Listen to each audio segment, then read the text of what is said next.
Alors, j'ai répété quelques mots en patois bruxellois, donc salam alaikum. Si c'était le matin, je dirais sabah khair, mais je vous remercie, Shukran, donc, d'être là. Je plaisante, mais c'est vrai que j'ai beaucoup voyagé et bref, j'ai pris quelques mots un peu partout. Donc, salut les fieux, bonjour à tous, merci d'être là, merci à Maupassant de m'avoir invité. Je crois qu'il y a mes livres en plus qui sont disponibles pour acheter, pour dédicacer aussi, parce que c'est toujours dangereux pour moi d'être dans une librairie. Même en tant qu'invité, c'est que finalement, je dépense plus d'argent que j'en gagne parce que j'adore les livres et dans une librairie, je finis toujours par en acheter une dizaine. Une partie que je lis, une partie que je mets de côté pour le futur. Et donc, je vous remercie d'être là. Alors, on m'a dit, présente-toi et explique un petit peu pourquoi tu nous parles de peur. Donc, effectivement, 4 heures, c'est un minimum parce qu'il y a vraiment beaucoup de choses. Mais je vais essayer de faire plus vite. C'est pour ceux qui ne me connaissent pas. Avant d'être écrivain, j'avais un autre job, très bien payé d'ailleurs, mais qui m'a amené à travers le monde entier, surtout Afrique, Moyen-Orient, Europe de l'Est, à développer des marchés pour les logiciels, pour les sociétés de logiciels. Donc, j'ai pas mal bourlingué. Et au fur et à mesure de mes voyages et puis aussi de l'actualité géopolitique, quand j'ai vu d'abord, j'ai une conscience écologique, j'ai vu que la croissance de la population et la croissance de la consommation nous amenaient des problèmes essentiellement de destruction de niches écologiques. À la limite, le réchauffement, on s'en fout, mais beaucoup plus à court terme, il y a des niches écologiques desquelles nous dépendons pour vivre. La consommation de plus en plus de ressources naturelles dont nous avons besoin, qui créent des déchets. Et donc, à partir de 2003, en fait, j'ai pris conscience que nous vivons dans un empire qui est rapace et vorace au niveau des ressources. Et donc, je me suis un petit peu intéressé aux raisons du pourquoi de cette guerre en Irak, pour laquelle j'étais contre, évidemment, et qui est un désastre, qui a déstabilisé pendant presque 20 ans le Proche-Orient, avec des drames humains incroyables. Et donc, pourquoi est-ce que les États-Unis et en partie l'OTAN sont allés en Irak et en Afghanistan et pas, par exemple, amener la démocratie au Zimbabwe ou au Uruguay, etc. Donc, ce genre de réflexions m'ont amené à comprendre que nous sommes sur une trajectoire qui, à partir des années 2020, nous amène dans une situation économique, énergétique qui va être difficile. Alors, j'étais peut-être un petit peu optimiste en disant 2020-2025, mais la trajectoire est bien là, et on le voit aujourd'hui avec la crise qui augmente, à quel point c'est difficile. Et cette réflexion m'a amené d'abord à changer de vie. J'ai commencé à progressivement me désengager de mon travail, j'ai vendu mon entreprise, je me suis plutôt reconverti dans une petite ferme de montagne pour développer mon autonomie et ma résilience. Et le fruit de ce début de travail que j'ai continué et que je continue toujours m'a amené à écrire un premier livre qui a été un best-seller, traduit en 14 langues, je crois, 250 000 exemplaires, donc c'était vendu, donc c'était un bon succès, qui s'appelle « Survivre à l'effondrement économique ». Et dans lequel, dans une première partie, j'explique un peu les problèmes du monde, mais vers lequel on est en train de rentrer, là, de plus en plus vite. Inflation, crise économique, crise monétaire, de plus en plus des crises géopolitiques. J'avais écrit en 2011 que le conflit avec la Russie allait nous pendre au nez inévitablement, et puis même plus tard, le conflit avec la Chine, parce qu'on fait partie de l'Empire américain, et qu'on va être entraîné avec eux. Parce que comme on n'est pas capable de se dégager de cet empire-là, on est des auxiliaires, on est comme à Rome, on est une des provinces impériales, et ils nous emmènent dans leur folie de plus en plus, qui se voit. Parce que c'est plus... Salut d'ailleurs, malheureusement, heureusement on filme, parce qu'il y a plein de gens qui voulaient venir, mais ils sont tous à la Gay Pride, donc forcément j'ai beaucoup de public dans ce monde-là. En plus, c'est vrai. Et donc je sais qu'aujourd'hui, voilà, on est un jour entre le pont et ça, je suis content que vous soyez venus quand même. Et puis, suite à ce livre qui a eu du succès, j'en ai écrit un petit peu d'autres pour affiner un petit peu ma pensée. Puis j'ai écrit un livre sur les risques nucléaires et les pandémies en 2016. Donc j'avais vu aussi venir quelque chose en 2020, enfin avant 2020. Pas de la même manière. Moi, je pensais qu'il allait vraiment avoir le risque d'une vraie pandémie. D'ailleurs, ce risque est toujours là, hein, mais bon. Et en fait, beaucoup de gens m'ont dit « Pierrot, c'est très bien ce que tu nous dis, on pense que c'est vrai, parce que mes livres sont assez factuels, c'est pas juste mon avis, c'est pas du blabla Il y a quand même des chiffres, il y a quand même des tendances, il y a quand même des analyses sur lesquelles je base ma réflexion. Et beaucoup de gens me disent, oui, c'est très bien, ça nous aide à nous préparer. On fait la démarche pour essayer de faire en sorte qu'on va être moins impacté par ces risques qui sont en train de s'avérer, qui avancent et qui deviennent de plus en plus tangibles et réalistes dans le monde d'aujourd'hui. Mais en fait, tu nous fais peur avec tes histoires. Et c'est anxiogène. Et on se dit, où est-ce que... comment on gère cette émotion que tu suscites en nous? C'est ta faute, en gros. Et je me suis dit, oui, j'avoue, c'est vrai. C'est vrai que parler d'un danger, si on ne fait pas un travail sur soi, nous amène à peut-être être paralysé. Et c'est exactement l'inverse de ce que j'ai envie que mes lecteurs et que les gens qui m'écoutent puissent faire. C'est-à-dire agir, se mettre en sécurité, se mettre à l'abri, développer, si possible, leur autonomie, leur résilience physique, mais aussi psychique et mentale, enfin psychologique si on veut, par ce travail, ne plus être dans la peur de ce qui pourrait arriver. Et donc, je me suis trouvé un peu dans la situation du vendeur d'assurance qui, malgré lui, ou parce qu'il le fait exprès, j'espère que ce n'est pas mon cas, mais qui peut-être fait peur pour vendre la police d'assurance. Or, ce qui est intéressant, c'est la police d'assurance. C'est pas de vous dire attention, votre maison peut brûler, donc achetez la police d'assurance contre l'incendie. Je pense qu'on a tous, en plus c'est obligatoire, ce genre d'assurance. Et donc, j'ai réfléchi déjà depuis pendant 8 ans. Maintenant, ça fait un peu plus, puisque l'année avance. Et j'ai commencé à étudier sur la peur. Et à l'origine, c'est rigolo, c'est que ce livre devait être écrit en quelques mois. Et ça devait être un petit livre d'une centaine de pages en disant, en gros, il ne faut pas avoir peur. Sauf que 960 pages après, non, ce n'était pas suffisant parce que d'abord, c'est faux de dire aux gens n'ayez pas peur. Parce qu'en fait, la peur, c'est pas vous qui choisissez de l'avoir ou pas. Elle est suscitée en vous, elle vient. Comme l'angoisse ou l'anxiété, ce sont des émotions que votre corps génère. Votre cerveau et votre système hormonal endocrinien va générer en vous. Et donc, vous pouvez rien y faire. On peut pas vous dire non, j'ai pas peur. Si vous avez peur, vous avez peur. Et donc, je me suis plongé dans la neurologie, j'ai interrogé des gens parce qu'il y a des trucs que je ne comprends pas, même des livres que j'ai lus, des centaines de revues scientifiques. J'ai dû appeler les auteurs pour qu'ils m'expliquent, parce que moi, avec ma petite tête, je fais du marketing, de la vente, éventuellement, je fais une année d'ingénierie, mais je n'ai pas le niveau pour comprendre ce truc. Donc, j'ai fait parler, j'ai interrogé des gens qui, eux, ont cette compétence, par exemple, dans le stress post-traumatique, des spécialistes sur l'anxiété, des spécialistes de la neurologie qui est autour de ça, des spécialistes de gens qui traitent, enfin des spécialistes qui traitent des gens qui ont survécu à des situations de survie réelles, militaires, pompiers, accidents, catastrophes, et qui doivent les soigner parce qu'il y a des traumatismes qui se sont mis en place. Et ça m'a permis de comprendre et puis ensuite de structurer ce livre qui est sorti aujourd'hui. Je suis ravi de venir le présenter ici en Belgique. La Belgique est un pays que j'adore, j'aime beaucoup, très similaire sur certains points, sauf la géographie avec mon pays, la Suisse. Multilingue, un petit pays, les gens plutôt gentils, dans le bon sens du terme, des gens aimables. Et donc, ça me fait toujours plaisir de venir ici chez vous. Et en plus, je peux dire 70, 80, 90, comme chez moi. Et donc, ce travail presque d'une dizaine d'années m'a permis d'expliquer qu'en fait, la question n'est pas d'avoir ou pas peur, c'est pas nous qui allons choisir, mais premièrement, d'accepter que, alors je résume beaucoup, la peur, c'est une amie. C'est une émotion qui vient en nous parce qu'elle veut nous aider. Nous avons peur, ça peut être un réflexe, ça peut être effectivement parce qu'on croit voir quelque chose d'effrayant. Notre cerveau nous alerte et nous alerte très très vite, bien plus vite que notre conscient. Donc nous devons faire avec cette émotion. Nous devons faire avec ce que cette émotion suscite en nous en termes de réaction physique, d'accélération du battement cardiaque, d'accélération de la respiration, de changements physiologiques qui se voient et qu'on ressent.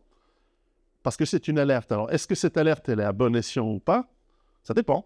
Mais il vaut mieux réagir à quelque chose, puis ensuite se rendre compte que non, ce n'est pas dangereux, que de ne pas réagir. Et puis, lorsqu'il y a quelque chose de dangereux, en fait, on se fait manger par un gros chat. Parce qu'à la base, c'était pour ça. C'était pour nous empêcher de se faire manger dans la nature. Parce que pendant des millions d'années, Nous avons été des petits groupes qui se baladaient un peu partout. Et ces petits groupes, avec nos petits doigts, on ne peut pas faire grand-chose contre les animaux. Donc on grimpait aux arbres et on essaie d'éviter de se faire manger par un lion ou un tigre ou des animaux de ce genre, ou même un serpent. Quand on était encore vraiment il y a très très longtemps, plus petit. Et donc on a développé dans notre système neurologique, on a ajouté au système neurologique qui est présent chez tous les mammifères, ce système réflexe de peur. Et simplement parce qu'on a une conscience, et j'explique comment ça s'est développé et comment ça fonctionne, en fait, on est capable de nous projeter dans l'avenir, et donc on est capable de se dire, j'ai peur maintenant peut-être d'un loup ou d'un tigre, mais j'ai peur que demain, j'arrive pas à avoir un abri et que mes enfants soient en danger. Et ça, les animaux ne réfléchissent pas comme ça, ou pas très bien. Ils ont des instincts, mais ils n'ont pas cette capacité, ou la plupart des animaux en tout cas, ils n'ont pas cette possibilité de se projeter dans l'avenir, d'imaginer comment sera demain, de se faire du souci quant à ce que demain va pouvoir être. Et ça s'appelle l'anxiété. Éventuellement, si c'est mal géré, ça devient de l'angoisse. Et là-dessus, on peut même développer des phobies, etc. Et ça, j'en parle pas beaucoup dans le tome 1, parce qu'il y aura un tome 2. Et le tome 2, il est en train d'être écrit. Donc là, j'ai un peu plus loin. Mais certainement, c'était quelque chose qu'on doit écouter. En faisant attention que ça ne devienne pas chronique et que ça ne devienne pas, notamment l'angoisse et cette anxiété, quelque chose qui nous pourrit la vie parce que c'est présent tout le temps. Que notre organisme est parfaitement adapté à des peurs et des stress ponctuels, rapides, qui ensuite nous calment. Et ensuite, on se calme une fois que le danger est parti. Alors que si ce danger est perçu par notre imaginaire ou par la réalité comme étant permanent, eh bien, ça nous angoisse tout le temps et ça nous fait du mal parce que le stress répété attaque notre système immunitaire, attaque notre système, en fait, il utilise notre système sympathique de mise en alerte du corps. Et il n'est pas fait pour être maintenu en alerte 3 semaines, 3 mois, 3 ans, 30 ans. C'est comme ça qu'on développe beaucoup de maladies, notamment.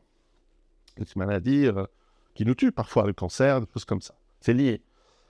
Des études le montrent. Alors, évidemment, qu'est-ce qu'on fait face à ça? Parce que nous sommes malheureusement dans un monde qui est géré beaucoup par la peur, et de plus en plus par la peur. Il fut un temps, et les plus âgés parmi nous se souviennent d'un temps où on nous gérait, on a une gestion de la population qui existe depuis qu'il y a le pouvoir, depuis qu'il y a des hommes qui sont sédentaires avec des chefs, qui nous gèrent, d'une part en nous rassurant, mais de temps en temps en nous faisant peur, si possible sur des trucs réels. Attention, il y a un ennemi. Attention, il va y avoir trop de pluie peut-être, donc il faut fabriquer des barrages, canaliser les fleuves. C'est ce qui s'est passé dans le croissant fertile il y a des dizaines de milliers d'années déjà. Et on joue avec cette peur, mais on nous rassure en même temps. Donc, ça justifie le pouvoir. Et parfois, c'est très bien. Parce que l'être humain, dès qu'il est installé, il a besoin de structure, d'organisation. Et les religions se mettent d'ailleurs dessus pour justifier que le pouvoir puisse faire quelque chose de manière bienveillante. Pas trop pour son propre pouvoir et son propre plaisir. Donc en fait, on nous fait peur, mais on nous apporte des solutions. Et quand j'étais jeune, je me souviens, attention l'Union soviétique, mais rassurez-vous, on est là, on vous protège. Payez un peu d'argent, on va faire de la défense. Ici, il y a l'OTAN, c'était un peu l'idée.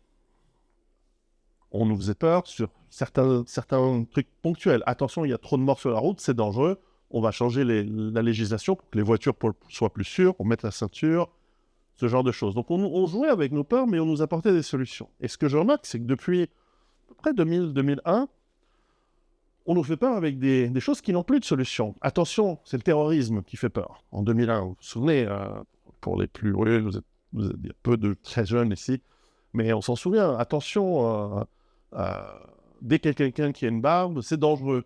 Attention, on va faire la guerre au terrorisme. Guerre pour toujours. Et en fait, les solutions commençaient à être de moins en moins présentées, mais en revanche, de plus en plus de peur. Et ensuite, c'était la peur du climat. Attention, les glaciers vont fondre d'ici 2005, non, 2008, non, 2010, non, 2020. On se dit, mon Dieu, s'il n'y a plus de glaciers, comment ils vont faire les ours polaires? Et donc, on a commencé à nous angoisser, mais sans nous donner vraiment, ou de moins en moins de solutions. Et aujourd'hui, depuis la crise Covid, on est genre, tu vas mourir si tu ne fais pas comme on dit, et tu obéis, c'est tout. Fais ci, rentre chez toi, pique-toi 4 fois, dis pas que c'est notre faute si t'as une crise cardiaque. c'est sûrement à cause du réchauffement climatique. Enfin, on nous fait du peur sans arrêt, sans arrêt, sans arrêt. Et donc, c'est un livre qui tombe à propos, parce que qu'est-ce qu'on fait, comment on gère? C'est ça la question, en fait. Parce que présenter les problèmes, c'est bien, les comprendre, c'est encore mieux. Mais ensuite, qu'est-ce qu'on fait? Comment on agit? Et donc, je propose dans ce premier tome, parce qu'il n'y aura que 2 tomes, hein, je ne vais pas faire une collection de livres à 960 pages, c'est incroyablement dur de les écrire. Dans le premier tome, je propose une approche de réflexion sur qui on est, qui nous sommes, où va-t-on, donc qui suis-je, où vais-je, dans quelle étagère, et comment on peut comprendre cette peur et y faire face, d'abord par la réflexion, parce que si c'est un réflexe, on a conscience de ce réflexe de peur, on a conscience de notre peur, et donc on peut réfléchir dessus, là avec notre cerveau qui, lui, n'est pas instinctif, c'est notre cerveau de réflexion. Et là, de dire, attends, j'ai peur de la mort, c'est quoi la solution qu'on me propose? C'est peut-être la philosophie, ça peut être la religion, et donc je vous emmène, si vous voulez bien lire ce livre, sur tout un cheminement sur comment, par exemple, les religions nous apportent des solutions face à cette angoisse existentielle qu'est la mort. C'est une des peurs qui nous attaque. Alors, ce n'est pas le tigre qui nous saute dessus, mais imaginez nos ancêtres, quand ils se sont mis autour du feu et qu'ils ont réussi à se protéger un petit peu des tigres avec un petit enclos, avec des outils, des armes, des machins, tout d'un coup, voilà, c'est une belle journée comme aujourd'hui, avec le ciel étoilé, et puis ils regardent le ciel, puis ils se disent, mais qu'est-ce que c'est que ça? On est où? Par rapport à quoi? C'est quoi cette immensité? Il y a un côté magnifique, il y a un côté d'émerveillement, mais aussi un côté angoissant, en disant, mais est-ce que le monde, c'est pas juste nous? Il y a autre chose, il y a plus grand que nous. Puis qui a fait ça? Comment ça se fait? Comment ça se fait qu'il y a des animaux, des arbres, des plantes? Pourquoi on est là? Qu'est-ce qu'on fait là? Et puis, qu'est-ce qui se passe une fois qu'on meurt? Parce qu'on a bien remarqué que Rachid, là, je ne sais pas comment on s'appelait à l'époque, lui, il n'est pas mort bouffé par un animal. Il est mort de vieillesse. Il était super vieux, il avait 25 ans. C'est pas vrai, il vivait très vieux, nos ancêtres à cette époque-là. Mais là, il avait 79 ans, 79 ans, puis il est mort. Là, ça, un jour, il était fatigué, il s'est couché, puis il s'est jamais réveillé. Putain, mais c'est bizarre. Oh, il est plus là. Qu'est-ce qui se passe? Vous imaginez? Alors, d'un côté, on se dit, bon, au moins, il n'a pas été bouffé par un tigre. Mais maintenant, on fait quoi du corps? On fait quoi du... Alors, on développe des cérémonies, parce que ça nous rassure. On développe des rituels. Et puis, il y a quelqu'un qui dit, moi, j'ai une idée. En fait, c'est un esprit qui va dans le ciel. Puis, tu vois, les étoiles là-bas. Puis, de temps en temps, les étoiles, elles tombent. Il y en a une qui tombe. Pam, ça fait un truc. Il y a des tremblements de terre, et machin. Mais qu'est-ce que c'est que ça? Donc, il y a des angoisses qui viennent de très, très loin, dans notre histoire. Alors là, c'est moins loin que les instincts. Parce que les instincts, par exemple, notre système neurologique, tel que l'homme utilise, il date de 200 millions d'années. Donc, il date d'avant les mammifères, d'avant les reptiles. C'est un truc qui nous vient de... Voilà, il est proche de celui de la langouste. Donc, ça vient de très, très loin. En revanche, notre conscience, elle est récente. Il y a peu d'animaux qui ont de la conscience. On pense que les dauphins, oui, les éléphants, oui. Puis on n'est pas dans leur tête, on ne sait pas trop ce qu'eux, ils ont comme conscience. Mais nous, clairement, on sait que là-bas, là, c'est devant, là, c'est derrière. Donc ça, c'est demain, là, c'est le passé. Et donc, on a ce monde, ces météorites qui tombent, ces tremblements de terre, ces draps de marée pour ceux qui vivent près d'eux. Il faut une explication. Donc, il y a quelqu'un qui dit, mais moi, j'ai réfléchi, c'est possible qu'il y ait un créateur ou des créateurs, alors des dieux, puis ensuite ça devient un dieu, etc. Puis ensuite, la religion, elle structure la société, puis elle est très utile, en fait. On le voit aujourd'hui que la religion disparaît dans beaucoup de civilisations, et quand elle disparaît, c'est le bordel, les gens font n'importe quoi, parce qu'ils n'ont plus de structure, alors ils essayent, mais on est des petits, et on a besoin de croyances. Alors on peut croire plein de choses individuellement, et parmi les gens qui font un grand travail, ça s'appelle la philosophie, mais souvent la philosophie, elle ne remplace pas, parce que pas tout le monde y a accès, puis parfois c'est quand même compliqué à lire, hein. Pas tout est facile comme Nietzsche, hein. Il y a des trucs, il faut s'accrocher, hein. Comment il s'appelle? Hegel, il faut s'accrocher, moi je ne suis pas sûr d'avoir tout compris. Et donc la religion, elles sont simples en fait, les religions, la plupart du temps. Bref, donc je fais cette réflexion. Mais il n'y a pas que ça, il y a la peur de la mort. Comment on approche cette inéluctabilité, a priori pour tous. Comme on ne peut pas devenir des vampires, c'est pas facile. À ce qui paraît, ici, ils essayent, la Commission européenne. Mais bon, seulement certains. J'en sais rien, mais en tout cas, c'est pas possible. Oui, avec comment on appelle ce système où on met du sang de jeunes. Voilà, l'adrénochrome. Alors, je sais pas si c'est vrai ou ça marche, mais a priori, ça devrait fonctionner médicalement si on prend il y a plein d'athlètes qui se font injecter du sang. Ils se font sortir de leur propre sang. Ils vont en montagne, ils font plein d'exercices, ils se sortent du sang avec plein de globules rouges, ils le mettent dans un frigo, ensuite ils redescendent en plaine, là où ils vont faire le truc, pouf, pouf, pouf, et avant l'activité sportive, ils se le refont injecter. Donc on peut faire plein de trucs. Bref. Donc comment on fait face à la mort, face au vieillissement, et puis face aux peurs du quotidien, je vais me faire virer, ou je vais me faire agresser, voilà, est-ce que c'est rationnel d'avoir peur d'être agressé, de se faire virer, oui, non, est-ce qu'on peut regarder des statistiques ou pas? Bref, est-ce qu'on peut utiliser la raison pour se rassurer? Et ça, c'est un gros travail, parce que utiliser la raison face à la mort, c'est bien joli, mais plus on s'approche, et les personnes d'entre vous qui sont un peu plus âgées, moi certainement, alors j'y pense pas beaucoup, parce que j'ai fait ce travail sur moi il y a longtemps, mais c'est vrai qu'on y pense un peu plus à 50 qu'à 20 ans. C'est évident, c'est normal, à 20 ans, on est mortel. C'est pour ça qu'on est pris pour le service militaire, parce qu'ils savent que vous n'avez pas encore fini votre cerveau, donc voilà, on peut faire ce qu'on veut avec vous. Et bref, donc on va en avant sur ce travail, sur la réflexion sur qu'est-ce qui nous touche vraiment. Donc on va parler du stoïcisme, on va parler de comment on peut devenir un surhomme dans ce livre. Pourquoi? C'est parce que notre ambition dans la vie, c'est pas d'être un esclave. Et malheureusement, beaucoup d'entre nous, on s'en rend compte, et puis c'est angoissant de se dire, mais au fond, je suis un salarié, si on me vire, je suis coincé, et puis qu'est-ce que je veux de la vie? Est-ce que je veux juste dire oui monsieur, oui madame, et ensuite prendre ma petite retraite, qui aura peut-être pas d'ici quelques années, là on s'approche de la fin de ce modèle. Est-ce qu'il n'y a pas une autre manière d'approcher la vie, de vivre le fait d'être papa, maman, d'avoir une famille, pour être plus rassuré, d'être moins angoissé, etc. Donc je travaille un petit peu là-dessus. Et dans ce premier tome, c'est vraiment des approches plutôt philosophiques, plutôt de grandes réflexions.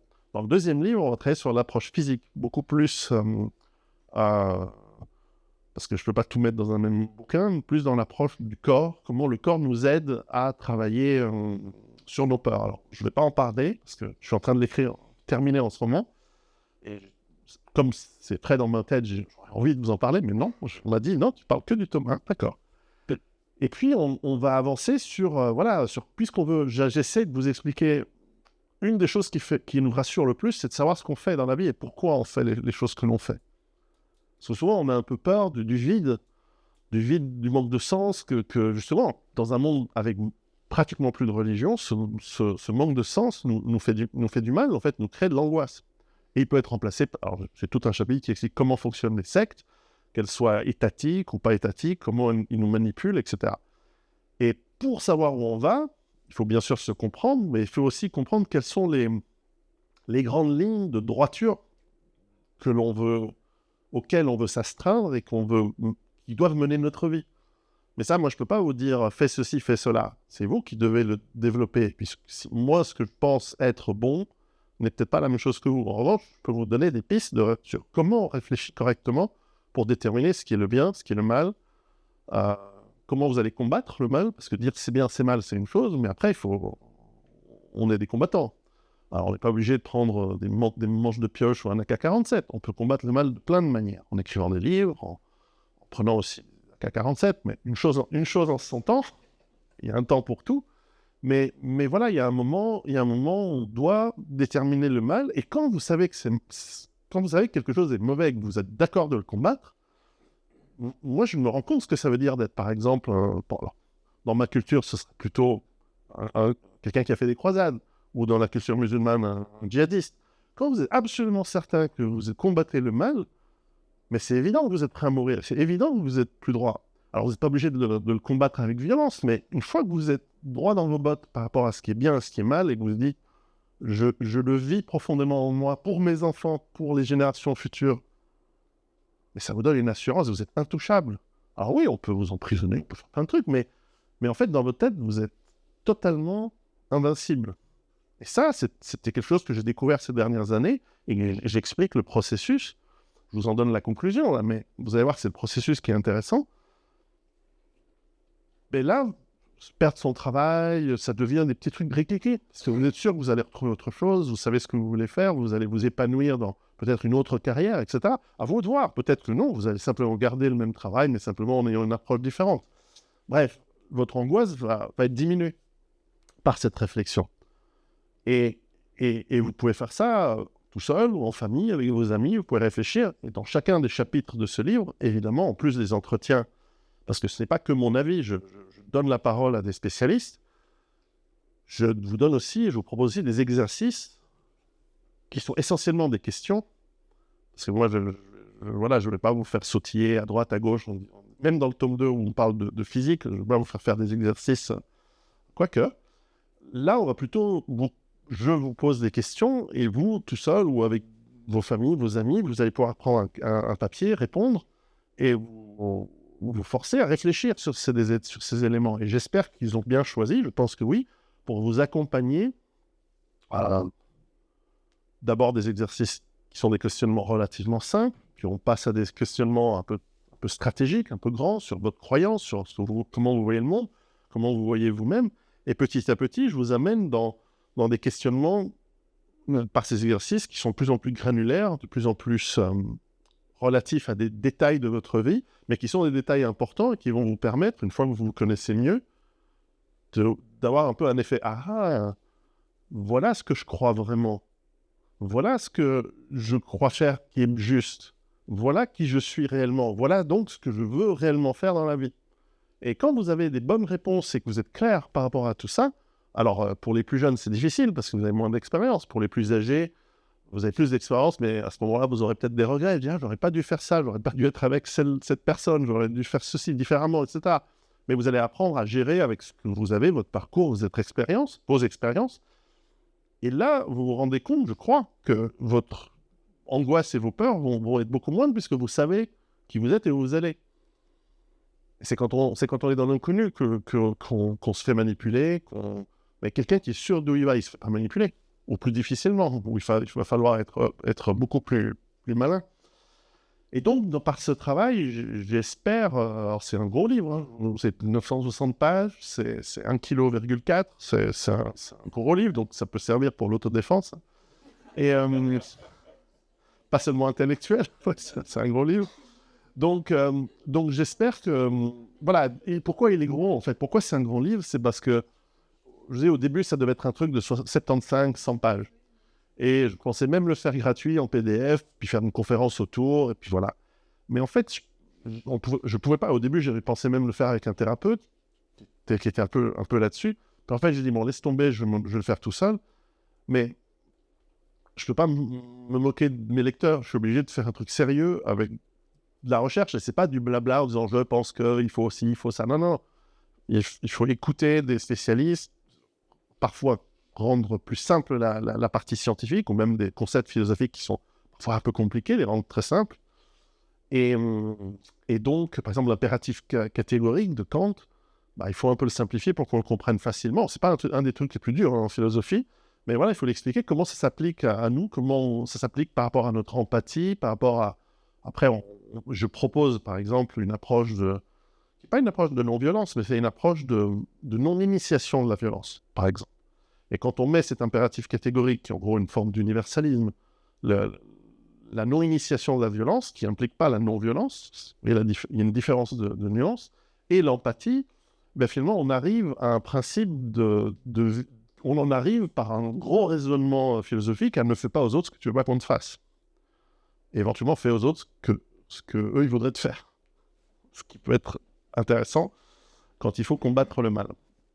Et bref, donc j'essaie de vous accompagner sur ces 960 pages à devenir plus adulte, encore plus que maintenant, plus rassuré, plus en maîtrise de vous-même, et utiliser cette peur et cette émotion qu'est la peur par votre esprit, par votre réflexion, et pour les religieux, finalement, d'adapter votre religion de manière concrète. Et je ne suis pas en concurrence avec les prêtres, les imams ou les rabbins, hein, chacun fait ce qu'il veut. Il y a tout un chapitre qui en parle de par exemple, ces religions-là, mais il y en a d'autres. Il y en a 14 000 à peu près dans le monde de religions. Elles sont toutes vraies. En tout cas, elles pensent toutes être l'unique et la vraie, la seule. Mais en tout cas, Il y en a eu à peu près 30 000 répertoriés, mais il y en a 14 000, je crois, aujourd'hui. Et bref, cette approche, j'espère, va faire de vous des gens qui ont moins peur, plus rassurés, et surtout qui peuvent mener leur vie de manière plus indépendante par rapport à qui essaie de nous manipuler sans arrêt. Et une fois qu'on n'est plus manipulable, en fait, on devient libre. Ou en tout cas, beaucoup plus libre qu'avant. Donc, c'est un peu mon objectif, c'est de vous apporter, petit à petit, à être des surhommes antifragiles, libres.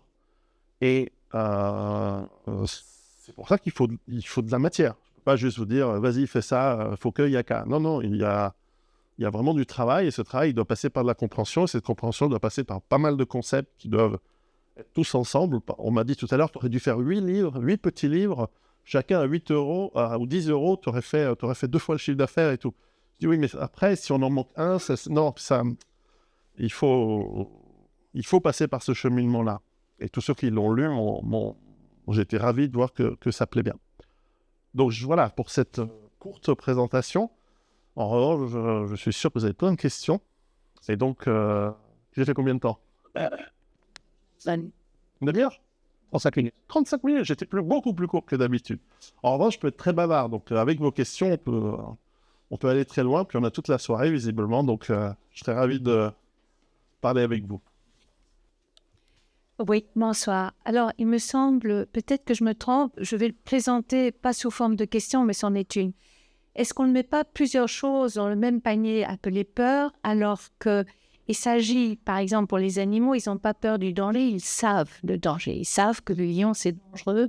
Moi, je sais que me mettre sur les rails d'un tram, c'est dangereux, etc. Ensuite, il y a la prudence aussi, comme vous disiez, face à l'inconnu. On appelle ça la peur, alors que c'est plutôt une prudence. Et peut-être que d'avoir conscience que ce n'est pas une peur et que c'est une prudence pourrait donner du courage. Alors, pour moi, la peur, en fin de compte, il me semble que c'est toujours irrationnel. Et que, par exemple, je n'ai pas porté le masque dans la peur, je me faisais attraper. Je ne portais pas le masque dans une totale confiance.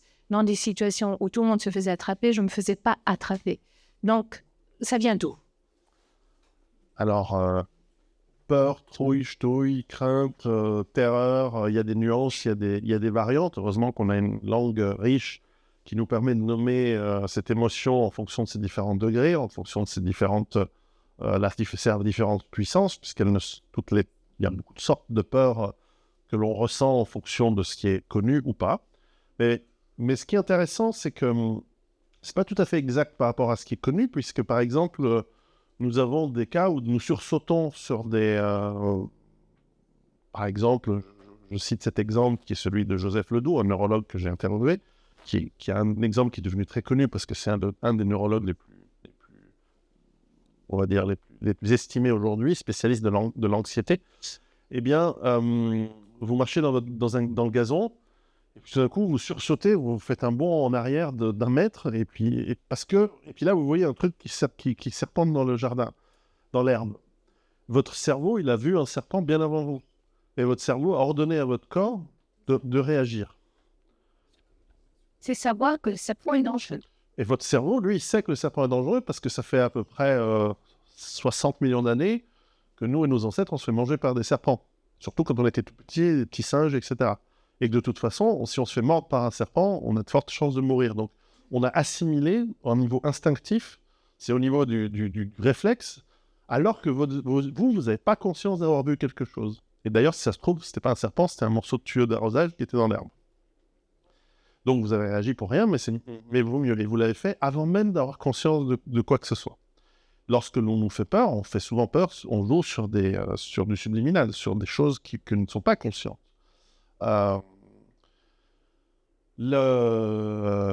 Ensuite, oui, les différentes sortes de peurs, elles ont des nuances, on n'y réagit pas de la même manière, et puis il y a des peurs qui sont apprises, notamment par l'éducation, par la culture, mais aussi par les traumatismes. On a parfois des traumatismes qui nous font peur, c'est souvent la source de phobie, c'est parfois très ancien dans notre passé individuel, c'est souvent des peurs dans l'enfance. Parfois, on a même oublié la cause et on a toujours la conséquence. C'est souvent des maladies de type eczéma ou ou somatiques qui sont dues à des angoisses dont on a oublié la cause et qui sont présentes pourtant dans leurs symptômes. Ça, j'en parlerai un peu plus dans le tome 2, mais c'est une réalité. Et la troisième partie de votre question? C'était la prudence. Prudence. Alors, la prudence, c'est quelque chose qu'on doit apprendre, parce que ce n'est pas toujours... vous dites, effectivement, il y a des peurs apprises, donc non, on sait, et c'est très juste ce que vous avez dit par rapport aux animaux. Les animaux, la souris sait qu'un chat, c'est dangereux, de la même manière que nous, on sait qu'un serpent, c'est dangereux, instinctivement. Il y a même des gens qui sont phobiques du serpent. Ils voient un serpent, moi, j'étais longtemps... C'est pas une grosse phobie, mais j'ai vraiment peur des serpents. Maintenant, j'ai soigné le truc, c'est facile, par l'exposition progressive. Alors, je ne viens pas leur caresser, leur faire des bisous, hein, saloperie. Mais voilà, s'il y avait un serpent là dans la pièce, bon, je dirais attention, et je vais pas sauter sur la chaise. Je vais prendre la chaise et fracasser si je peux le truc. Et voilà, casser la chaise avant pour avoir un outil. Et donc cette peur apprise, celui qui n'a jamais vu de train, qui n'a jamais été exposé à un train, qui voit des rails de chemin de fer, il ne sait pas qu'il y a un train. Donc il faut avoir une conscience du truc. Et il y a des animaux, parfois, qui se font choper. Hein. Des oiseaux, par exemple, ils ne comprennent pas parfois le problème du chat, et ils se font choper par des chats. Le premier prédateur des oiseaux, c'est les chats. Et parce que, d'un point de vue évolutionnaire, c'est récent, les chats en Europe, par exemple. Pour les oiseaux, bien sûr qu'ils sont craintifs, parce qu'il y a des animaux plus craintifs que d'autres, mais il y a des animaux qui ont disparu, comme le dodo, qui était juste pas dans son petit cerveau de volatile, qui n'avait pas compris que les humains, c'est dangereux. Et en quelques décennies, on les a tous bouffés. Et ils ont disparu de l'île Maurice. Donc, on a cette faculté, en revanche, nous, d'apprendre. C'est vrai qu'on nous dit... alors, vous parliez des masques, et c'était très juste ce que vous avez dit, il y a parfois une attitude mentale, une confiance en soi, parce qu'on a maîtrisé notre peur, qui fait que on nous voit plus de la même manière, et donc on nous aborde plus avec même la même autorité, avec la même confiance venant de l'autre côté, de la part de l'autorité, face à une personne qui est beaucoup plus libre et qui s'en fiche. Dans le tome 2, il y a un chapitre qui s'appelle « Rien à foutre » et qui explique qu'à un moment, quand on n'a plus rien à foutre, on a beaucoup moins de pouvoir sur nous. Ah, il y a toujours un pouvoir, mais ça s'appelle la violence. Je veux dire, vous pouvez dire, moi je m'en fous d'une agression, c'est quelqu'un qui vous agresse, il vous agresse. Donc vous apprenez à vous défendre, vous faites des arts martiaux et vous avez un Glock 19 sur vous. Sauf quand vous venez à Bruxelles avec l'avion, parce que je ne sais pas où le mettre. Mais bref, c'est pour ça que je me suis jamais agressé, c'est marrant. Mais un autre truc là qui était intéressant dans ce que vous avez dit. Tu parlais du savoir, le danger, la peur irrationnelle. La prudence. Maintenant. Voilà. La prudence doit s'apprendre, justement. Et qu'est-ce qu'on fait en tant que parent? La plupart des gens qui sont des parents ici, qu'est-ce que vous dites à votre gamin? Va pas sur la route, touche pas l'assiette, touche pas la casserole, elle est chaude, attention l'eau qui bout. Bref, on leur fait peur. Parce qu'on leur dit pas, je suggère que tu ne traverses pas la route à ce moment. Tu veux traverser? Vas-y. Non, on leur dit, putain de bordel, t'as traversé la route, si ça se trouve, j'en sais rien, chacun sa méthode. Mais et pour des choses qui sont réellement dangereuses, vaut mieux parfois être même brutal pour que ça leur rentre. Parce que justement, il y a aussi un phénomène intéressant avec la peur, c'est que lorsque les émotions sont fortes, dont la peur, mais pas que, c'est là où on se souvient, notre mémoire fonctionne le mieux. Parce qu'on ne sait pas très bien comment fonctionne la mémoire, mais on se souvient tous de notre premier baiser, on se souvient tous de la première fois qu'on a été chopé dans un coin par Elio Di Rupo, non, j'en sais pas. On se souvient tous des émotions fortes et on se souvient tous de qui on était, de ce qu'on a ressenti, de où on était, de la couleur des vêtements. Le jour, ma fiancée avait une chemise et je lui dis « Ah, ça c'est la chemise que tu avais le premier jour où on s'est rencontrés. » Et elle me dit « Ah oui, comment tu sais ça ?» Oui, parce que c'est celle-là, évidemment que je sais ça. C'était un jour important pour moi. Alors elle était « Ah, génial !» Donc, je lui marquais un coup, comme voilà. Et parce que les émotions comptent, et donc la peur compte. Donc vous faites peur à votre gamin pour qu'il apprenne une fois pour toutes que traverser la route, c'est dangereux, et qu'il ne doit pas toucher la plaque, etc. Parce que si vous lui dites « Mais non, mon chéri, mais c'est pas grave. mais il ne faut pas toucher la plaque. Ça va être très fort dans sa tête. Alors que tu lui dis, vas-y, moi je suis sûr, vas-y, touche, tu vas voir. Aïe, hein, n'est-ce pas? Bon, bah touche pas. Mais la plaque, c'est moins grave que de tracer la route. La route, moi, le premier, il courait dans tous les sens sur les trottoirs. Bref, fallait vraiment le choper, le gueuler dessus à chaque fois. C'était terrible. Mais là, maintenant, il ne traverse plus. 18 ans plus tard, il ne traverse plus. Oui. Bref, donc la prudence, ça s'apprend. Malheureusement, c'est aussi utilisé à mauvais escient. C'est, attention, un virus. C'est inodore, incolore, sans odeur. Ça peut être transmis par vos proches. Par définition, c'est des gens proches de vous qui vous le transmettent. C'est dangereux. Sleep et peur. Bon, alors les gens, ils sont dressés comme ça. On peut dresser les gens par les émotions, et notamment par la peur. Et il faut s'en libérer quand c'est juste. Il faut arrêter vraiment un virus dangereux, par exemple, le Covid. Comme on nous l'a fait pas au début. Moi, au début, j'ai été très, très circonspect parce que je sais comment ça fonctionne. Bon, j'ai écrit un bouquin pas tout seul, je l'ai coécrit avec un spécialiste, mais on a écrit en 2016 un livre qui notamment parle de pandémie, comment ça fonctionne, comment ça se propage et comment on les gère à titre individuel. Bon, déjà, on isole les malades, pas les gens qui sont sains. Ça, c'était le premier truc que je me suis dit, qu'est-ce qu'ils sont en train de faire? Et généralement, on a des plans, on étudie des plans préparés depuis des années et pas un truc qu'on improvise comme ça à la dernière minute parce que l'OMS a décidé que... Bref. Mais quand on commence à dire, c'est marrant, les gens qui restent en contact avec tout le monde, genre les caissières dans les supermarchés, pas que, les chauffeurs de bus et dans les gens qui prennent le métro, et finalement, il n'y a personne qui meurt, au bout de 2 semaines, vous dites, ok, c'est une connerie. Et qu'est-ce qu'ils essayent de faire? Et là, on creuse, et on descend dans le terrier du lapin, et puis ensuite, quand ils disent, il faut vous piquer, tu dis, ouais, bien sûr. On te croit, bien sûr. Alors, en 3 mois, t'as trouvé un machin... Mais l'idée, c'est qu'on joue sur quelque chose qui est effectivement dangereux. Donc, on nous a dressé à avoir peur de quelque chose, mais la réalité, c'est que ce quelque chose, potentiellement, parce que les maladies existent, les épidémies ont existé, et elles peuvent être dangereuses. La variole, s'il y avait une épidémie de variole, touchons du bois que ça n'arrive pas, c'est 30% de mortalité, un truc comme ça. 30% sur 50% qui le chopent, ça fait 15% de la population, ça c'est autre chose que les 0,004 de la grippe ou du Covid. Bon, c'est la même chose. Et voilà, donc est-ce qu'on a raison d'avoir peur des maladies? Ouais, on a raison, donc il faut être prudent. Mais il ne faut pas se faire avoir non plus. Donc il faut raisonner, parce que notre instinct, il nous a dit, il faut avoir peur.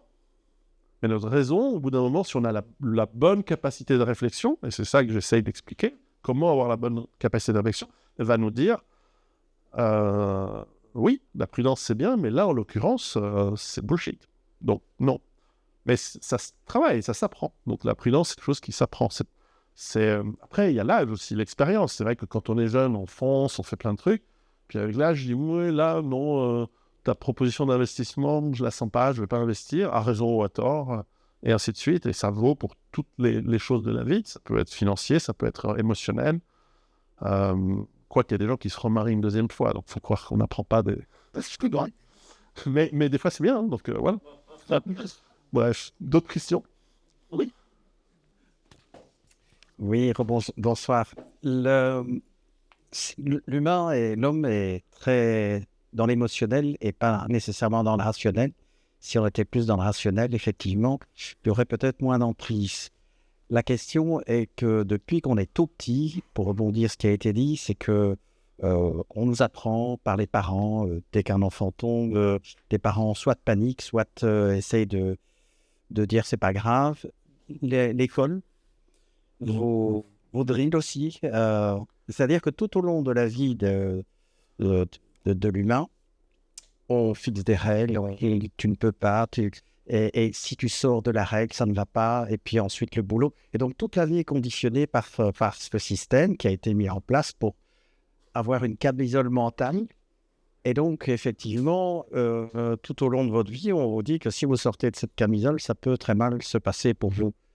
Et c'est vrai que si des gens disent non, moi je ne suis plus dans ce système, je ne suis plus dans ce système, effectivement le système, s'il n'a plus d'emprise sur des gens, ils auront des difficultés à faire passer tout ce qu'ils ont travailler tout au long de votre vie.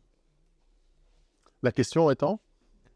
Et donc, mais comment faire pour que les parents, parce que c'est là à la base pour moi où les parents, puisque l'enfant n'est qu'une éponge à émotions, c'est ce qui va conditionner sa vie de parler des angoisses, etc. Et donc, je pense que le rôle des parents est important. Si eux prennent conscience de cette problématique-là, les enfants prendront conscience de cette problématique et effectivement, ils auront moins d'emprise sur eux. La raison pour laquelle nous écoutons nos parents, c'est parce que nos parents déterminent notre survie quand nous sommes petits.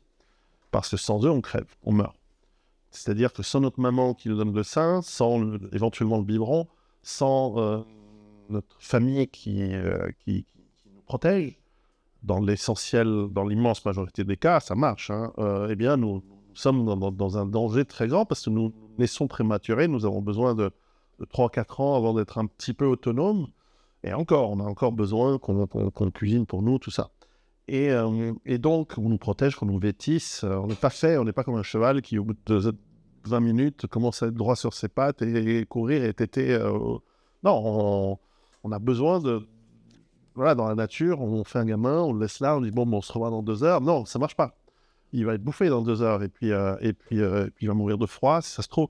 Donc on développe au fur et à mesure des mois, des années, cette compréhension que ces trucs grands, géants, un peu flous au début, puis qui ensuite nous regardent avec amour et avec gentillesse et qui s'occupent de nous, qui nous caressent, qui s'appellent nos parents et que, surtout notre maman d'abord, on doit leur faire confiance parce que le track record, c'est que depuis toute notre vie, donc quand vous avez 2 ans, c'est toute votre vie, ils ont toujours été là pour nous, ils ont toujours nourri, donc ça marche. Donc je dois continuer à m'occuper d'eux. Après, c'est l'État qui prend le relais en disant ouais, continue, c'est moi ton nouveau papa et ta nouvelle maman, je te nourris, je te donne un truc à l'école, donc continue à croire ce que je te dis. Et alors, on devient dépendant émotionnellement, et c'est pour ça que normalement dans une famille, il y a une mère qui donne beaucoup d'amour et de soins, et puis un père qui vient et dit bon, bah écoute, maintenant c'est le moment de bouger un peu, jusqu'à ce moment où normalement tu les fous dehors. Physiquement, tu leur dis non, surtout les garçons, tu leur dis bon, ben, arrête de jouer sur tes jeux vidéo, dégage, débrouille-toi, il faut que tu te démerdes parce que tu peux pas rester tout le temps à la maison.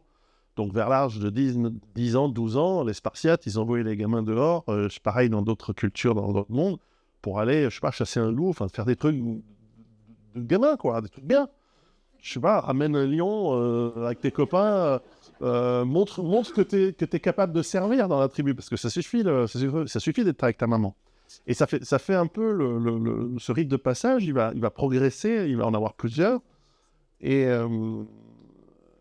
donc, on doit leur apprendre progressivement à quitter le côté protectif et émotionnel. Mais l'État, aujourd'hui, il vous garde gamin jusqu'à 45 ans, 50 ans, jusqu'à tant que vous êtes... Et en fait, il vous transforme en esclave. Alors, il y a une histoire juive qu'on m'a racontée. C'est un père qui emmène son fils... il y a une sorte de muret qui monte progressivement et qui lui dit « Vas-y, monte sur le mur et saute ». Alors, le gamin, il monte, c'est 30 cm, il saute, il monte un peu plus haut. Et il saute, etc. Encore un peu plus haut. Puis au bout d'un moment, le gamin, il a peur, il veut plus sauter. Il lui dit « T'as peur, c'est trop haut. Mais t'en fais pas, je suis là, je vais te rattraper. Vas-y, saute. » Alors, le gamin, puis au bout d'un moment, il saute. Et le père, il se rétame par terre. Il me dit « Tu vois, tu vas faire confiance à personne. » Alors, je ne sais pas si c'est une bonne ou une mauvaise leçon. À chacun d'estimer si c'est une bonne ou une mauvaise leçon. Je n'ai pas d'avis là-dessus. Mais c'est une histoire qu'on m'a racontée. Et tout ça pour dire à quel moment on doit faire ce genre de leçon. Alors, dans Conan le barbare, mon film préféré, c'est le père au début du film qui dit « Tu vois, on n'est ni des géants ni des dieux. Il faut faire confiance à personne. » Mais il montre l'épée. Aujourd'hui, c'est un fusil d'assaut. Et il montre une épée et il dit « Voilà, en ça, tu dois avoir confiance. » Ok. Chacun a sa philosophie de vie, chacun élève, mais en réalité, c'est un dressage. Ses enfants, ou les enfants des autres, parfois on a à charge, tout en sachant que dans tout ce que je viens de dire, il y a l'anomalie. Il y a, malheureusement, on en discutait de la famille de quelqu'un qu'on aime bien, où la vache, t'es né dans cette famille-là, on sait tous comme, en fait, les parents peuvent aussi être des programmateurs horribles de leurs enfants. D'abord, on leur amène des croyances qui ne sont pas les croyances des enfants, mais qui sont les nôtres. Ça, on le fait tous. Donc, on leur impose des croyances avant qu'ils aient la possibilité de le choisir eux-mêmes. Alors, dans les religions, on se dédouane en disant « Non, mais il a fait son baptême, il a choisi ensuite sa confirmation, ou on lui a fait sa circoncision, je ne sais pas quoi, il était conscient, il était d'accord. Donc maintenant, c'est bon, il est adulte, il est grand. Ouais, peut-être, mais il est programmé depuis longtemps, et on est tous ça. Et puis, quelque part, c'est aussi ce qui fait la cohérence d'une tribu, c'est ce qui fait la cohérence d'une petite nation, et c'est ce qui fait le lien.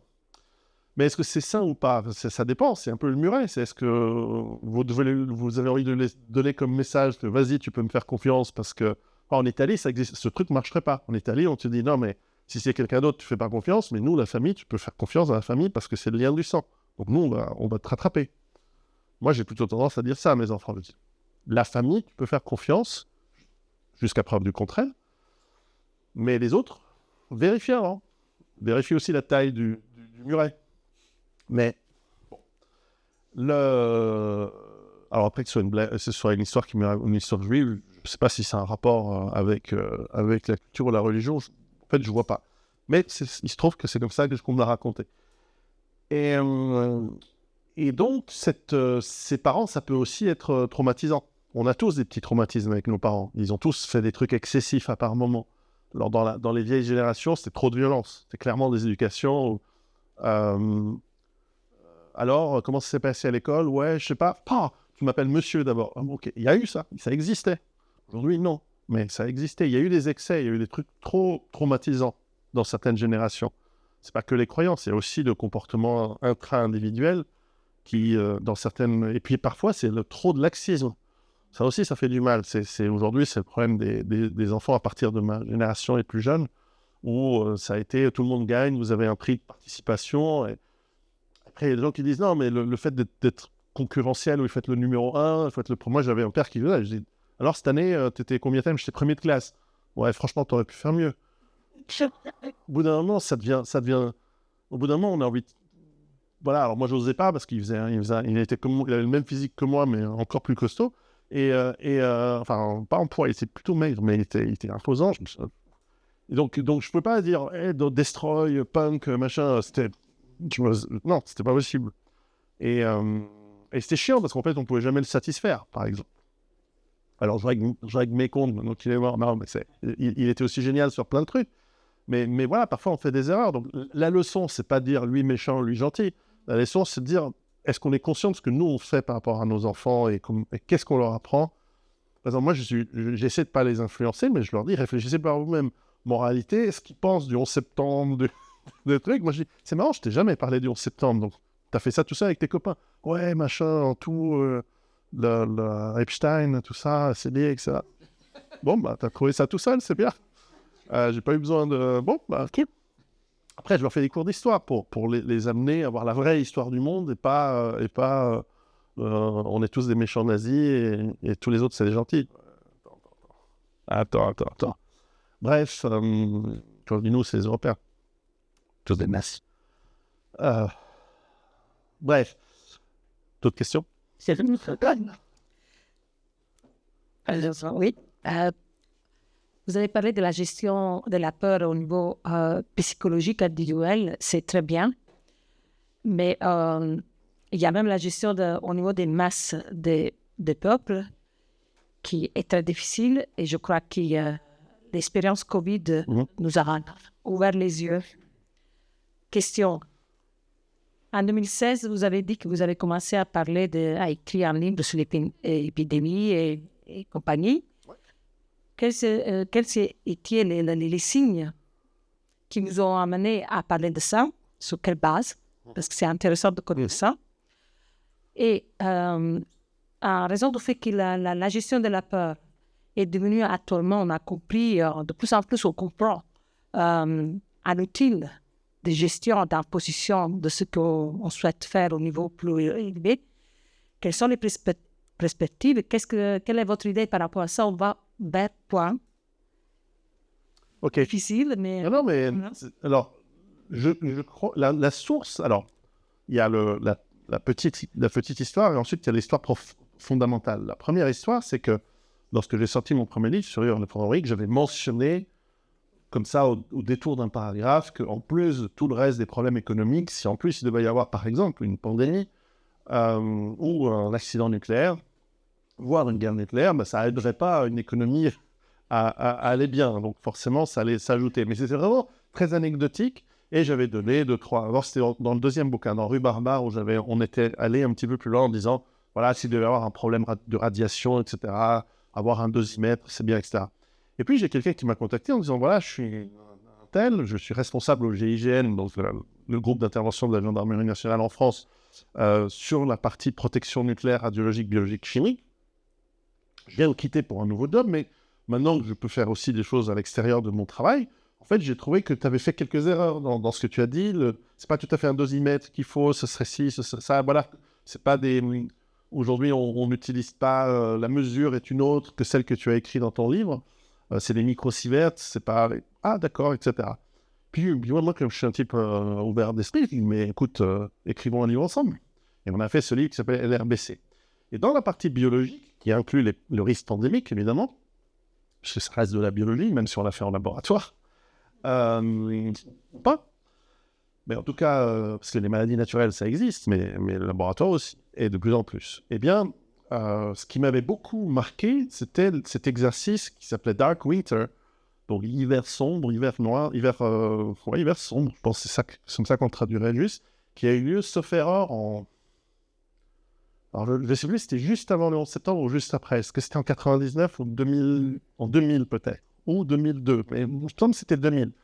En fait, aux États-Unis, ça se fait régulièrement, ils ont fait un exercice où, en gros, ils ont simulé des terroristes. C'est peut-être juste après le 11 septembre. Enfin, peu importe, parce que généralement, quand il se passe ce truc, c'est pendant l'exercice.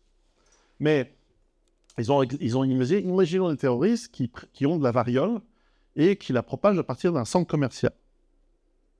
Et ils ont simulé les réactions, donc ils ont mis des gens des autorités militaires, des autorités civiles, des autorités de l'État et des autorités fédérales pour voir comment ils gèrent le truc, et ils ont chronométré. Donc ils avaient un scénario, il y a des gens qui donnaient des informations, ils disaient voilà, il se passe tel truc, voilà le symptôme, voilà ce qui se passe, les ambulanciers ils disent ça, ils reportent ça dans tel hôpital, puis ensuite il y a 2 cas, puis 50 cas, puis 500 cas, puis 5000 cas. Qu'est-ce que vous faites? Puis à chaque heure, les nouvelles tombent. Et les gens, en fait, ils étaient entraînés à prendre des décisions. Et tout ça, c'est filmé, enregistré, voir comment les gens réagissent. Après 2 heures, 4 heures d'exercice, 12 heures d'exercice sans dormir, 20 heures, pour voir comment ça se passe. Et en fait, ils ont vu qu'en 24 heures, c'était hors contrôle et que l'épidémie, elle se propageait partout. Et j'ai des amis médecins, puisque j'ai fait mes études, des copains avec qui j'étais à l'école sont devenus médecins. Et je leur en parlais, donc je leur dis, mais c'est quoi les chances d'une épidémie? Le mec, il dit, c'est 100%. Alors la question, c'est quand? Tôt ou tard, il va y avoir une pandémie, etc. Alors il y en a qui disaient, mais attention, on est dans un monde beaucoup plus hygiénique que dans le passé, donc par exemple des trucs de type peste, non, ça ne reviendra pas. Alors, oui et non. Parce que l'hygiène telle qu'on l'a connue en 1990, peut-être qu'il ne dure pas. D'ailleurs, on voit que dans certains pays, même en Europe, ça baisse. On a le retour de la tuberculose, on a le retour de pas mal de maladies. Le SARS-CoV-1, duquel on a probablement tripatouillé pour faire le SARS-CoV-2, donc le Covid, avec des bouts à l'intérieur très bizarres. Et c'est pour ça que moi, quand j'ai compris ça, je me suis dit, ça ne va pas être méchant, parce que forcément, ça va muter. Donc forcément, en mutant, ça peut que vous faites une voiture un peu quittée avec des ailerons bizarres que vous avez collés dessus, enfin un truc que vous avez fait en laboratoire. Le jour où vous faites un rallye, au premier virage, il commence à perdre des ailerons et il redevient normal. Parce qu'elle va muter, enfin le virus, il va muter vers ce qu'il est. Il ne va pas muter vers quelque chose de bizarre si vous avez rajouté des bidules Frankenstein à l'intérieur. Parce que c'est comme ça la biologie. Le virus, il ne peut pas tuer les gens. Il n'a pas une volonté propre de faire du mal. Lui, il veut se reproduire. Donc pour se reproduire, il ne faut pas qu'il tue. Donc la plupart des virus, ils évoluent au fur et à mesure des mutations et des transmissions vers quelque chose de moins violent. Alors il y en a qui n'ont pas le temps. Par exemple, l'Ebola, c'est à la fois très dangereux, puis en fait pas dangereux du tout. Puis on avait étudié l'épidémie de 2015. Alors dans pandémie, épidémie, il y a des virus, il y a des toxines. Alors, toxines, c'est plutôt événementiel que pandémie, mais puis on a aussi des bactéries. Il y a des épidémies bactériennes. Dans le monde d'aujourd'hui, c'est quasiment impossible. Parce qu'on a tous une santé qui... Alors, ça baisse. très vite. Mais on a entre 1970 et 2010, en gros, on a la population, globalement dans le monde, y compris dans les pays très pauvres, on a globalement la population, à l'époque c'était 6 milliards d'habitants, la plus en meilleure santé de toute l'histoire de l'humanité, quasiment depuis. Il faut remonter, pour l'hygiène, il faut remonter à l'époque romaine ou sur le bassin méditerranéen. Et puis pour la santé physique, il faut remonter aux chasseurs-cueilleurs pour avoir des gens d'1m90. Parce que nos ancêtres chasseurs-cueilleurs, ils étaient en meilleure forme que nos ancêtres fermiers, quoi. Les fermiers, ils étaient rabougris, ils avaient des scorbut, parce qu'ils nous font du blé. La galette et l'huile d'olive, c'est bon, hein, mais si tu manges que ça va pas. Tandis que les ancêtres, ils avaient de la chasse et des trucs. Et après, on a développé la cuisine libanaise, qui est très bonne. Ou belge, vous mangez très bien en belge. Mais, donc, on a, on a aujourd'hui, en réalité, le moindre risque, enfin aujourd'hui, dans les années 90, 90 à 2010, en gros, le moindre risque. Mais ça ne durera pas, parce que effondrement, et effondrement dit épidémie, parce que bactéries qui se propagent, typhus, choléra, diphtérie, tous ces trucs, ça va repartir s'il y a un effondrement. Fais gaffe à ça. Donc l'hygiène compte, etc. Ce qu'on parlait un petit peu ce matin et certainement dans mes autres livres. Donc Dark Winter, l'Ebola 2015, est déjà dans ce livre. Donc moi, j'en savais rien, mais mon co-auteur, qui est donc un ancien du GIGN, il connaît sûrement beaucoup de choses que moi je ne connais pas et dont il n'a pas parlé, mentionnait quand même que l'épidémie d'Ebola 2015, donc en Afrique de l'Ouest, ça sentait mauvais, pas d'un point de vue métaphorique aussi, parce qu'il disait c'est quand même bizarre que cette épidémie, elle est sortie exactement dans la région, à 3000 km de là où normalement il y a des foyers d'Ebola, juste autour d'un laboratoire de l'armée américaine en conjonction avec, je crois, AstraZeneca. Vérifier, je ne suis pas sûr, je ne peux pas accuser sans raison, mais grosso modo, quand tu as une épidémie qui démarre, première chose, si vous vous souvenez, ça fait longtemps, mais ça fait presque 10 ans, mais la première chose qui a été faite, alors d'abord, il faut dire, les pays africains ont géré de manière excellente. Aujourd'hui, on ne peut plus, ça va être la minute antiraciste du soir, mais on ne peut plus, en tant qu'Européens ou Américains, donner des leçons à personne dans aucun domaine. Parce que quand on voit comme l'épidémie d'Ebola a été gérée en Afrique, ça a été parfait. Ils ont fermé les frontières au bon moment, ils ont mobilisé les toubibs là où il faut au bon moment, ils ont isolé les malades, ils ont fait exactement, selon la règle, comment on gère une épidémie. Ils ont été parfaits. Il y a eu, parce qu'il y a le risque, parce que Ebola peut se propager très très vite, alors il tue très vite aussi, donc ça ne marcherait pas en Europe, par exemple. Mais dans des pays où, dans certaines régions où il y a des coutumes de s'occuper des morts d'une certaine manière, là ça pourrait se propager. Ça se propage très vite, si vous avez des coupures aux doigts, on en a tous. Prends un cadavre qui a eu cette fièvre hémorragique, donc hémorragie de sang, et que vous devez le nettoyer pour pouvoir le laver, pour pouvoir l'enterrer. En plus, vous devez le faire assez vite, parce que c'est des traditions, assez saines, hein, dans les pays chauds, il vaut mieux s'occuper d'un cadavre vite. Eh bien, vous allez contaminer très rapidement. Et comme ça vous tue en 24 heures, vous allez le propager aux autres, mais c'est un peu trop rapide pour que ça se propage beaucoup. Et le danger, c'était que ça se développe dans les grandes villes. Dakar, Lagos, Sierra Leone. Donc là, c'était très dangereux. Et là où les Africains ont bien géré, par ailleurs, je fais une petite parenthèse, nous, qu'est-ce qu'on a fait? On a dit, il faut surtout prendre des malades de là-bas et les amener ici pour les soigner. Alors, dans un hôpital extrêmement bien équipé, comme nous à Genève, on en a pris un en tout cas, et on l'a sauvé. L'hôpital, ils l'ont sauvé. Ça nous a permis d'apprendre beaucoup parce qu'on a un centre de spécialisation de maladies émergentes à Genève, donc que j'ai interviewé pour ce livre, dont j'ai interviewé le directeur pour ce livre, NRBC. Mais ce que les États-Unis ont fait, la première réaction des États-Unis, c'était on va envoyer 5000 soldats. Pourquoi faire exactement? Pour contrôler le centre de recherche, pardi. C'est là où ils les ont envoyés. Et là, c'était un premier élément, donc c'était en 2015-2016, où avec lui, on se disait, mais c'est quand même bizarre, cette intervention de l'armée. Et lui disait, c'est pas naturel, cette épidémie. C'est soit un test, soit un exercice, soit un accident, mais c'est pas normal qu'en Afrique de l'Ouest, les Ebola, ils se propagent de manière endémique dans des chauves-souris, et pas des pangolins, ce coup-là, mais des chauves-souris. Et comme ils tuent vite, il n'y a personne qui peut prendre l'avion malade, avec les yeux qui saignent de sang, et la bouche avec du sang qui... C'est un truc horrible. Et on ne peut pas le mettre au Zaïre. Déjà, il faudrait qu'il chope le truc quelque part dans la brousse. Il aille dans un village, ensuite il aille dans une ville. Déjà, normalement, il est mort, là. Ensuite, il prend un taxi, il prend un avion, il va dans la capitale. Il est en transit. Et là, il arrive en Afrique de l'Ouest, puis ensuite, il va dans la jungle d'Afrique de l'Ouest où l'épidémie, c'est pas possible. C'est un rhume, oui, ça se propage comme ça. Ou une fièvre, mais pas un virus de ce type-là, qui tue très vite. 24 heures ou plus, 36 heures peut-être. Et ça se voit. C'est un peu comme ils nous ont essayé de nous vendre la variole du singe homosexuel il y a quelques années. Là. Mais ça n'a jamais marché. Ils ont essayé, mais ils sont trop cons, les journalistes. Ils ne comprennent rien à la biologie. C'est que ça se voit sur le visage d'une variole. On a tous eu des enfants parce que c'est une variante de la... En fait, c'est un cousin de la variole, c'est la varicelle. On a tous eu des gamins où on a tous eu normalement de la varicelle. Ben, on est juste là, plein de trucs. Et qu'est-ce qu'on fait? Je dis, je vais aller à l'école. Non, tu restes à la maison. Pourquoi? Parce que tu es contagieux. Ça se voit. Donc, le type qui arrive, j'ai attrapé avec Elio Di Rupo un truc, là, machin, j'en ai partout, etc. Ça va pas se propager, parce qu'on le voit. Je dis, caresse-moi, donne-moi des câlins. Non. Donc, ça peut jamais se propager, un truc comme ça. Donc encore une fois, la peur de la pandémie n'est peut-être pas une mauvaise peur à avoir, mais ensuite, quand on a une compréhension du mécanisme et comment ça fonctionne réellement, au bout d'un moment, on sait dire oui, ça, c'est n'importe quoi, ou là, c'est bizarre. Covid, au début, moi, je me souviens, j'ai suivi ça depuis à peu près le 10-15 janvier 2020. On voyait quand même arriver de plus en plus des images de Chine. Alors aussi, pourquoi elles ont été trafiquées, pourquoi ces images-là, pourquoi on les a... Et pourquoi le changement journalistique a été si rapide et si brutal. Parce qu'au début, en février, quand 10 jours après, 15 jours après mon alerte que j'ai donnée à mes abonnés, etc., je n'étais pas le seul, hein, on a commencé à en parler autour du mi-février. Moi, j'ai tout vendu en bourse à ce moment-là, c'était génial. J'ai fait une année, mais je suis gavé sur cette histoire.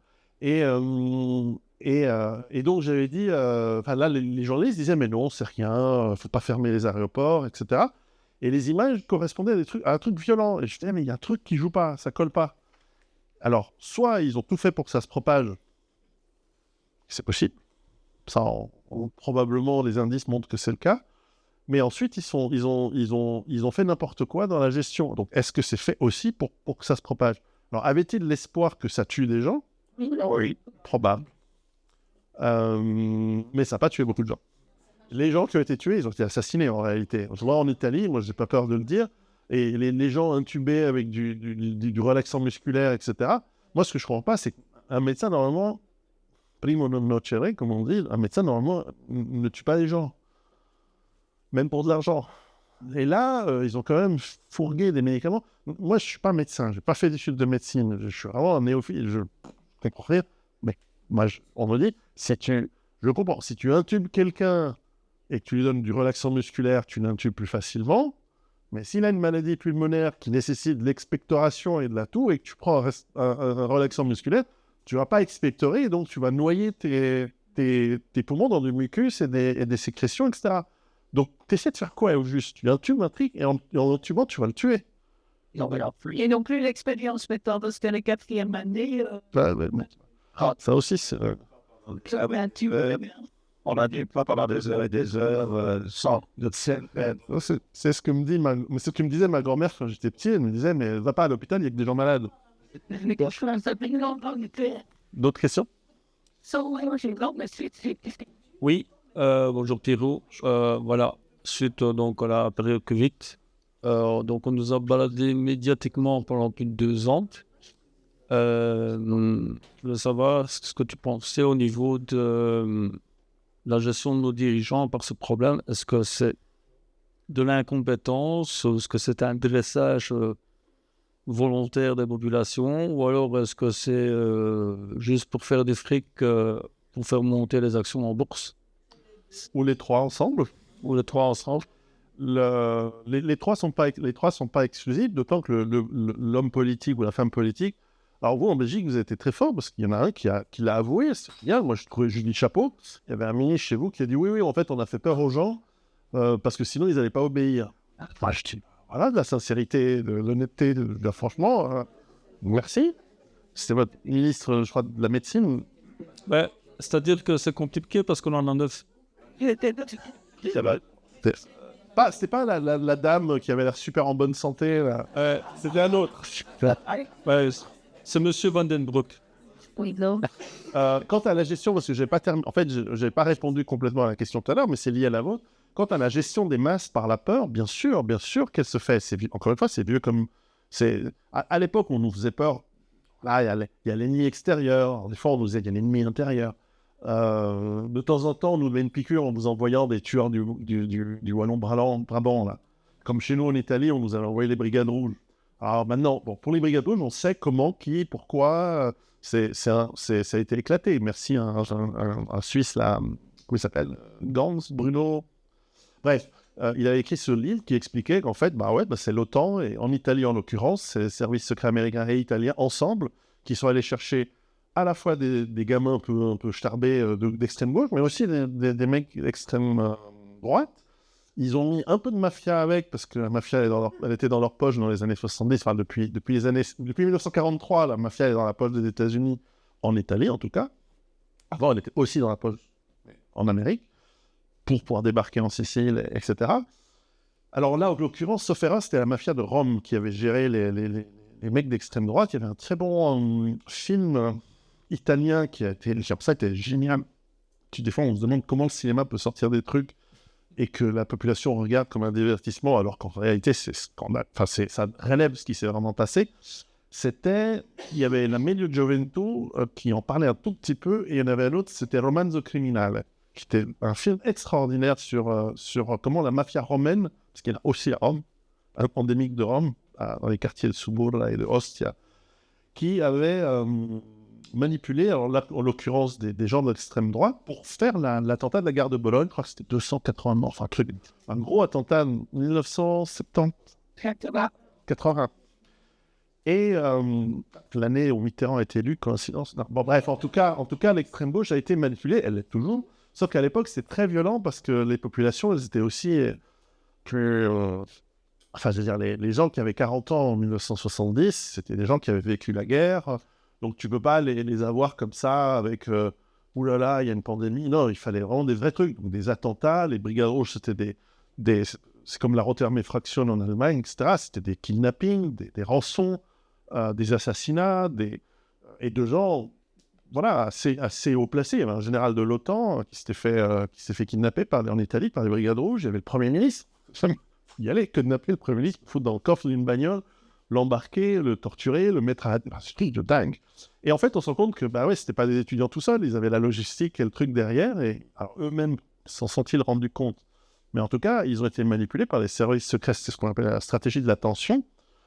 Alors, du point de vue public, on appelle ça les années de plomb, mais du point de vue de l'État, c'était stratégie de l'attention pour foutre la ch'touille aux gens en disant, vous voyez les méchants communistes. Bon, en soi, il n'y a pas de fumée sans feu. Mais continuez à voter et faire confiance à votre suzerain américain et à votre État, parce que sinon, ça va être... Et donc, c'est comme ça qu'on gère les masses, par la peur. Donc, mais vous vous souvenez ce que j'ai dit tout à l'heure, on fait peur, mais on amène la solution. Faites-nous confiance. Aujourd'hui, j'ai l'impression que c'est peur, sur peur, sur peur, sur peur, sans solution. Parce que, ou alors les solutions, elles sont débiles mentales. Là, le côté incompétent, par exemple, il se trouve que je suis passionné d'histoire, et je particulièrement d'histoire militaire. Je m'y connais un peu là-dedans. Alors ça reste très intellectuel, très théorique, mais je m'y connais un peu.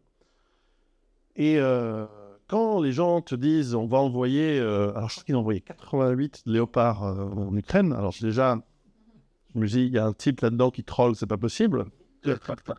Bon, pour ceux qui ont compris la référence, ils ont compris la référence, mais donc je me dis, il y a des trolls, c'est pas possible. 88 panzers allemands en Ukraine. Et en plus, quand les types ils disent on va envoyer des léopards 1, je sais pas si... Oui, je crois que vous en avez eu en Belgique dans les années 50 des léopards 1. Oui, j'ai servi dans l'armée, j'ai eu l'occasion. T'étais dans il y avait des léopards 1, 2...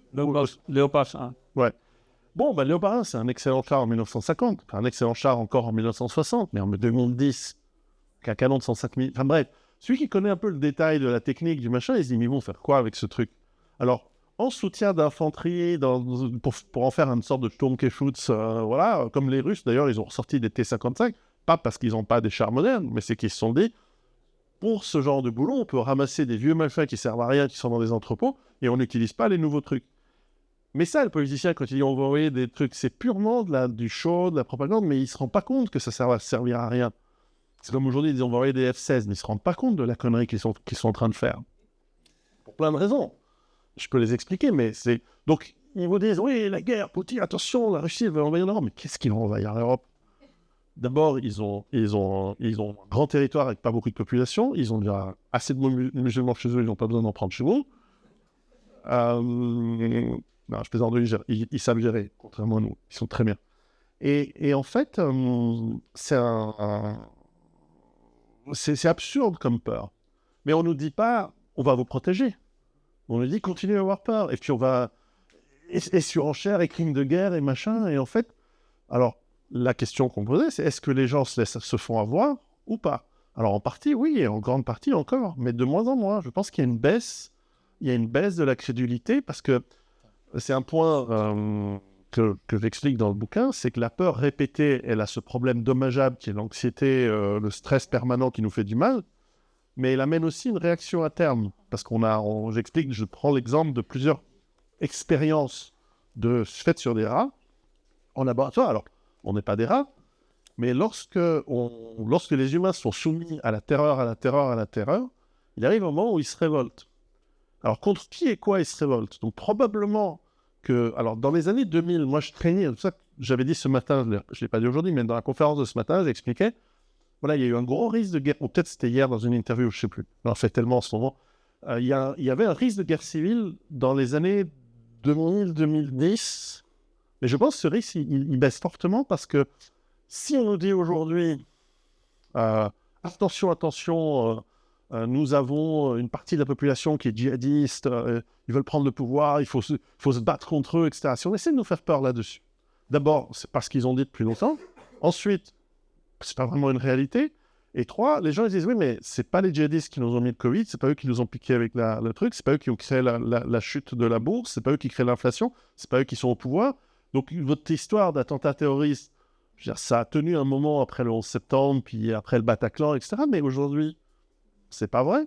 Et même, je crois, de ce que je sais, les gens qui sont effectivement djihadistes, ce qui se dit dans le milieu, quand on va lire sur le dark web un petit peu les magazines, parce qu'il faut se renseigner, ils disent pas d'attentat terroriste, pas du tout. On gagne. Donc une fois que tu as gagné, pourquoi? Démographiquement, c'est fini, c'est fini. L'Europe est et sera musulmane. À moins qu'il y ait des changements monstrueusement qui arrivent, mais c'est fini. Donc maintenant, il faut juste trouver un modus vivendi. Moi, je pensais pas ça il y a 10 ans. Mais maintenant, moi, je suis un mec pragmatique, je vois le truc, c'est fini, c'est plié. Démocratiquement aussi, la question, c'est sur d'autres problèmes qu'elles vont se poser, mais c'est économique, ce sera. Mais là, faut se faire une raison, c'est comme ça. Vous va lutter contre la démographie. Ou alors, il y a une partition des pays, et bon, voilà. Mais c'est fait, donc faut travailler en bonne intelligence, faut écouter, faut essayer de discuter avec les gens les plus ouverts d'esprit, et l'immense majorité des gens le sont, donc voilà. C'est comme ça. Il y avait une autre question? Ah, j'ai tombé l'ambiance. Vous parlez de cas qui semblent évidents, d'absurdes, mais la majorité des gens marchent dedans. Et c'est ça qui me rend, entre guillemets, inquiet. C'est que j'ai vu, par exemple, dans le cas de la pandémie, des êtres très proches, très sensés, des parents, qui étaient insensibles à des faits. Et la rupture, elle aurait été totale si je continuais à oser simplement exposer ma pensée sans leur imposer quoi que ce soit. Et c'est ça qui me fait peur de plus en plus autour de moi. Je vois qu'on ne peut plus parler que de la pluie et du beau temps. Ou alors il faut vraiment être en cercle fermé. Ça peut être un peu se lâcher, même si on... Parce que des cas, des vraies amitiés, on peut dire « t'es con, arrête de déconner, là tu dis vraiment une connerie monumentale, mais on reste amis. » Mais les 3/4 de mes amis qui ne pensaient pas comme moi, ils ne sont plus amis. Oui. Et j'ai quelques amis qui ont réagi ainsi en disant « écoute, ça n'a rien à voir, notre amitié et autres. » Mais je vois une perte vraiment d'humanité autour de moi. Et je me sens isolé par rapport à auparavant. Là, monsieur. il y a une part, comme on dit, divide et impera. On divise les gens pour mieux les contrôler, ça c'est certain. Mais après tout, l'être humain, il est fait mentalement pour gérer 150-200 personnes autour de lui, puis c'est tout. Au-delà, c'est des conneries. On n'a aucune empathie au-delà de ça. On peut avoir une empathie intellectuelle, théorique, mais réellement, charnellement, on connaît 150 personnes. C'est ce qu'on mesure dans le monde. Et donc, on vit dans des villes de plusieurs millions d'habitants, comme on discutait ce matin, et or, on est fait pour connaître 150 personnes autour de nous. La congrégation d'un village, d'une église, d'une mosquée, ça dépend de... C'est à peu près 150 personnes au bout d'un moment, de gens qu'on connaît. Après, vaguement, des gens, des étrangers, quoi, des gens qu'on ne connaît pas. Donc, au bout d'un moment, il faut faire du tri. Et en fait, moi, je vois ça plutôt comme une opportunité de faire du tri chez des amis, dans les gens de sa famille. Alors, parfois la pluie et le beau temps, c'est suffisant. Il m'a capté avec son frère et sa sœur. Oui. Ah, j'ai pas dit que c'est facile. J'ai pas dit que c'est facile. Mais c'est... voilà, moi, j'ai trouvé qu'entre la guerre au Moyen-Orient depuis 2001, les pandémies, l'Ukraine, etc., à chaque fois, c'est binaire, et le vaccin, parce qu'il y a eu... C'est encore... Avoir eu peur de la pandémie, en fait, c'est assez normal. Mais après, la solution, je te fourre un truc expérimental, et en plus, qui était annoncé comme tel. Et avec du chantage. Donc, quand c'est du chantage... à part ça, vaccination contre la variole, c'était obligatoire. Hein. Manu militari, on l'oublie parce qu'on n'était pas vivant. Parce que quand moi j'étais petit, on était en train de terminer l'Inde, mais je ne sais pas quand a eu lieu les premières vaccinations de la variole, mais c'est probablement en 1800... voilà, 1880, etc. Et il faut se rendre compte que la mortalité du vaccin contre la variole est élevée. Hein. C'est, je crois, 1 ou 2%. Donc, il y a eu 2% de mortalité quand on a vacciné toute l'Europe. Ça, alors, allez vérifier, mais c'est... D'ailleurs, le premier test de Jenner, quand il a fait... quand il a testé d'abord, il a testé sur les gamins du village la variole de la vache. Il ne savait pas s'ils allaient survivre ou pas.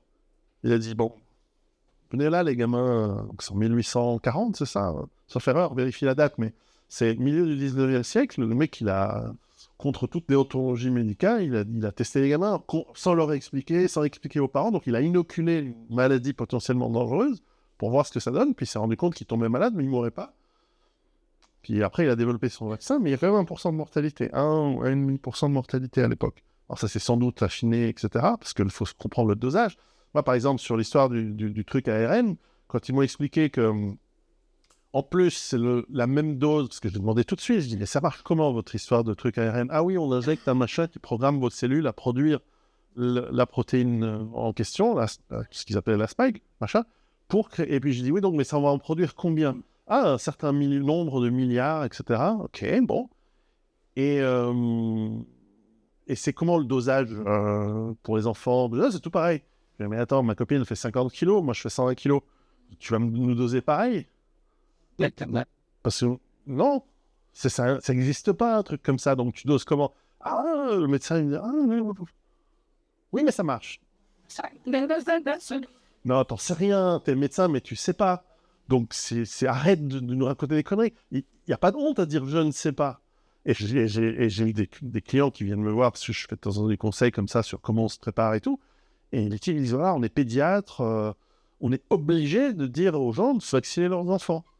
Imaginez, non, mais t'es pas obligé, il faut être malin, t'es trop suisse, il faut être un peu italien, il faut dire, on m'a obligé de vous dire qu'il faut vacciner. Mais après, ils se font dénoncer, c'est ça. Après, ils se font dénoncer aux autorités en disant « Ah, il m'a fait des clins d'œil, je suis pas sûr qu'il était vraiment... En fait, il veut pas nous protéger, ce pédiatre-là. » Bon, alors il y a des médecins qui sont allés au tribunal pour ça, mais c'était pas des pédiatres. Donc, c'est-à-dire que... Mais moi, je me souviens, la pédiatre de mes gosses, c'était alors, il faut vacciner, machin, il faut vacciner partout. Pour moi, c'est une criminelle. Moi, mon ex-femme, on est en bon terme, elle me dit bon, les enfants, ils doivent aller chez le pédiatre. Moi, je dis pas de vaccination. Elle me dit oui, pas de vaccination. Et elle me dit, je te propose pas d'y aller parce que tu vas la frapper. Non, mais moi, si je la vois, je la frappe. Donc, donc j'y vais plus. chaque fois, les dernières fois, donc la dernière fois que je suis allé, c'était en 2001, je me suis vraiment énervé avec elle. Alors, je sais garder ma décence, mais je sais qu'aujourd'hui, potentiellement, elle voulait flinguer mes gosses. Donc là, moi, ça dépasse un seuil où la loi, tu sais, ma truc, c'est fini. Donc, j'y vais plus. Moi, sur les 4 enfants, il y en a 3 qui n'en ont plus besoin d'y aller. Mais elle a tout essayé, le papillon, le vacciné, le machin. Le théâtre. Bien sûr. Alors, malheureusement, je n'avais pas compris tout ça. Alors, heureusement, ils sont tous en bonne santé, parce que la génétique, ça compte aussi. Mais c'est vrai qu'avec du recul, je ne suis pas anti-vaccin sur le principe. Quand même, la vache, les groupés, hépatite B, mais qu'est-ce que tu te vaccines pour l'hépatite B des gamins? Je veux dire, ils n'habitent pas avec l'ancien Premier ministre. Et ils risquent rien. Ils vont pas se couper avec ils vont pas se faire transfuser. Enfin, je sais pas. Ils se shootent pas avec de l'héroïne. Enfin, c'est quoi ces histoires à 2 ans de l'hépatite B? Mais bon, on attrape l'hépatite B quand on est enfant. Enfin, mais c'est quoi? Alors après, ils te les mettent ensemble. Donc toi, tu dis non, je veux payer plus cher, mais je veux pas celui-là. Je veux pas celui-là. Celui-là, bon, d'accord. J'ai regardé statistiquement. Bon. Mais celui-là non plus, je vais me séparer. Et puis, il me faut chaque 6 mois, laisser le temps que l'immunité se... Non, mais avec du recul, je sais pas si j'ai le droit de dire ce que je ferais, mais non. De toute façon, maintenant, on peut plus se vacciner parce que sur les nouveaux vaccins, que ça soit tétanos, n'importe quel, que ce soit un messager. Oui, donc il faut arrêter. Parce que c'est très mauvais. Après, je donnais un exemple de la Suisse, c'est qu'on a fait des lois. Donc, vous savez que la Suisse, c'est une démocratie directe, donc toutes les lois sont soumises à la population si la population le souhaite. Donc, évidemment, il y a eu pas mal de gens qui ont souhaité, donc on a fait une pétition qui a été signée massivement pour que, effectivement, les lois qui ont été mises en place pendant l'année 2020, des lois d'urgence, elles soient resoumises à la population pour être validées. Et 60% de la population les a validées et 40% les a refusées. Et moi, je trouve que c'était plutôt intéressant et que c'était plutôt une bonne nouvelle, puisque c'est-à-dire que 40% des votants ont refusé le truc. Et je dois dire que pour moi, ça a été non seulement ça m'a fait du bien de m'imaginer que finalement, je ne suis pas tout seul, on est des milliers, des centaines de milliers, des millions à avoir compris l'arnaque, puisqu'on a dit non. Et en plus, on plaisantait tout à l'heure avec des gens albanais ce matin, voilà, en Suisse, pour dire les choses, très simple, en Suisse, il y a eu une sorte de xénophobie assez forte vis-à-vis de l'immigration albanaise dans les années 90. Et donc, il y a des stéréotypes, voilà. Et donc, moi, depuis le Covid, il se trouve qu'il y a effectivement des communautés albanaises en Suisse, et j'ai remarqué que chez eux, les restaurants, ils étaient ouverts, il n'y avait pas de passe, le barbier en douce, il vous faisait la barbe, il vous rasait, il vous fait des trucs. Puis moi, en tant qu'Italien, les gens qui ne respectent pas la loi, je trouve ça pas mal. Donc, je suis allé les voir, et puis finalement, je me suis fait des potes, et puis on s'est... et puis finalement, on s'est dit, ces conneries, machin, on s'en fout, c'est le truc très militaire. Ça, c'est, voilà, il y a des militaires qui comprennent. Et en fait, finalement, petit à petit, Annemasse, qui est près de Genève, j'ai découvert la communauté algérienne et les Marocains, pareil, ils ont fait une fonte, etc. Puis ça, je me dis, oui, bon, finalement, ok, on est un peu xénophobe, parce que c'est des gens différents, ils ont des cultures différentes, ils ont une religion différente, etc. Mais à la fin, sur les trucs qui comptent, à la fin, je me suis trouvé vachement plus proche que finalement qu'avec le mec carré qui suit les règles, qui obéit à l'État, qui s'est fait piquer 4 fois, 5 fois. Il y a aussi un truc de génération. Et puis finalement, alors c'est Kémy Seba, que j'aime beaucoup, qui disait à cette époque-là au téléphone, il disait, tu sais, nous les Africains, on a une règle en général, c'est quand tu vois un blanc avec soit une piqûre ou soit un gros filet, tu cours. Et bref, il n'a pas tort. Donc à la fin, moi j'ai trouvé que ça m'a beaucoup réconcilié là où il y avait des tensions xénophobes, franchement, même des tensions dans tous les sens. Alors, j'avais fait le travail déjà un petit peu lorsque j'avais fait des conférences et que j'avais bossé un petit peu avec Sheikh Emre Hussein à l'époque.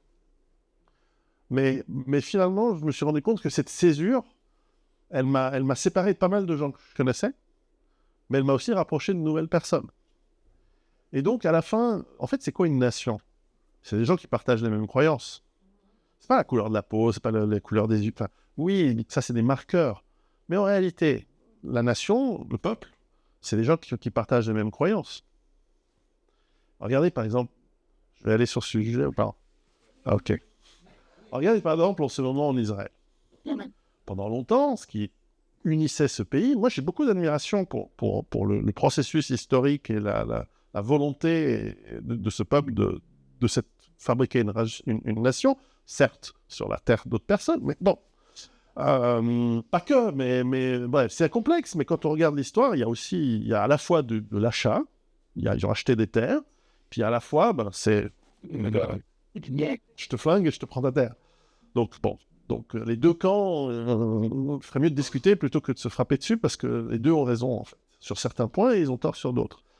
Ensemble, pareil. Donc, bref. Mais pendant longtemps, ce qui faisait ce peuple, c'était, on a des ennemis, on se serre les coudes dans notre pays. Alors, propagande, pas propagande, mais on a des ennemis, machin. Là, depuis le 7 octobre, au-delà des trucs horribles qui se passent, moi, ce que je remarque de très, très intéressant et donc dangereux pour Israël, moi, je ne suis pas israélien, donc moi, je vois ça de l'extérieur, c'est qu'en fait, il n'y a plus un peuple uni. Ça se voyait déjà avant, sauf qu'il n'y avait pas de guerre. Donc, bon, tu avais les mecs de Tel Aviv, tu avais les mecs de Jérusalem, pour faire simple. Et c'est pour ça que j'étais allé avec les gosses l'année dernière, parce que je savais que ça allait partir en couille, et donc je voulais que les gamins ils voient la Terre Sainte, Jérusalem, des endroits extraordinaires à voir, avant qu'on puisse plus y aller. Parce que là, on ne peut plus y aller. Hein. Ça, c'est des conseils, en ce moment. Et donc, il y a une partie de la population, et c'est une majorité, qui est contre le gouvernement. Ça, ce qu'on ne nous dit peut-être pas dans les journaux, mais moi, je regarde les journaux. Alors, en anglais, je ne parle pas hébreu, parce que je ne suis pas juif en plus, donc. Mais je vois que les journaux sont extrêmement hostiles à la politique du gouvernement et qui reportent qu'il y a des manifestations, comme l'année dernière, avant les événements du 7 octobre, qui sont une sorte de soupape qui a pété comme ça, et qui, en fait, la population est contre. Donc, il n'y a plus un peuple. Il n'y a plus... Parce que dans une guerre, on s'attendrait, face au danger de l'Iran, ce qui n'est pas du tout vrai, enfin, c'est une connerie, eh bien, le peuple se soude et on est derrière leur leader suprême en marchant avec... Et ben non, pas du tout. Alors, il y a un groupe, mais il y a aussi un autre groupe. Donc ça veut dire qu'un peuple se scinde en deux. Et eux, ils ont été vaccinés à 96%, quoi. Un truc énorme. Non, ils ont 70 et quelques. Ah, moi, je crois que c'est plus. Oui, en fait, il faut savoir que c'est pas... Bon, et donc... Ah, moi, j'ai pas cette information de la part des religieux. Enfin, peu importe. En tout cas, résultat, et ça marque les esprits, ils ont la plus forte baisse de natalité depuis que le pays existe. 2022-2023. Pareil en Suisse, pareil en Europe. Donc, ils se sont fait couillonner aussi. Et c'est ça, et ils s'en rendent compte. Et ils voient bien que Pfizer, c'est pas exactement des bouddhistes japonais, quoi. Donc, à la base, à la tête. Donc, ils se disent, quoi, nous aussi, on s'est fait couillonner. Et moi, je leur dis, les mecs, vous n'avez pas compris ce qui s'est passé entre 1942 et 1945. Hein. Ils n'ont rien pour. Ben non. Et pourtant, certains ont compris parce que, je vous dirai ça en off. Mais ouais, parce que bon, pourtant, c'est pas contre la loi, mais on va parler, hein, voilà. Mais voilà, donc en fait, les peuples se créent aussi par ça. Et quand tu es entouré d'une tribu de gens qui pensent comme toi, t'as moins peur. T'es plus solide. C'est effectivement quand tu vas au repas de famille et tu dis, bon, je dois pas parler du 11 septembre, je dois pas parler de la guerre, je dois pas parler de ci, je dois pas parler de ça, je dois pas parler des repos, je dois pas parler du trou, je dois pas parler de Wikileaks qui en parle, je dois pas parler de... Mais 9 fois. Ah, il fait beau aujourd'hui. Ah oui, c'est bon ce que tu as préparé. Ah oui. Oui, alors moi, en fait, je suis un garçon, je suis une fille. Tais-toi. Mais moi, j'ai une partie. C'est pas ma famille, mais c'est par alliance. Enfin, D'ailleurs, les deux côtés se peuvent pas se voir. D'ailleurs, c'est marrant. C'est dommage parce que j'aurais bien aimé que tous mes cousins, enfin tous mes neveux et mes enfants, passent plus de temps ensemble. Mais c'est du côté de ma sœur, c'est tellement différent du côté du frère de ma femme. Mon ex-femme, eh bien, c'est juste pas possible. L'autre jour, je vois le gamin, Je dis, mais t'as 12 ans, et c'est quoi cette boucle d'oreille? Alors, c'est pas grave, hein, mais voilà, ma génération, c'est pas une question de sexualité, c'est une question de, c'est quoi ce truc à 12 ans? Qui t'a mis ça? Enfin, tes parents? Donc. Oh, c'est pirate. Ou non, mais parce qu'on se pointe pas, hein. En Suisse, c'est pas possible d'aller dans un endroit se faire un piercing sans l'accord des parents. Alors, c'est les oreilles.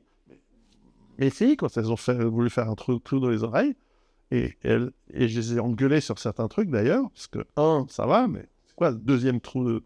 Bref, quatre. Donc voilà, je suis peut-être un peu vieux jeu. Enfin bref, voilà. Et donc à un moment, même dans les familles, on se sépare.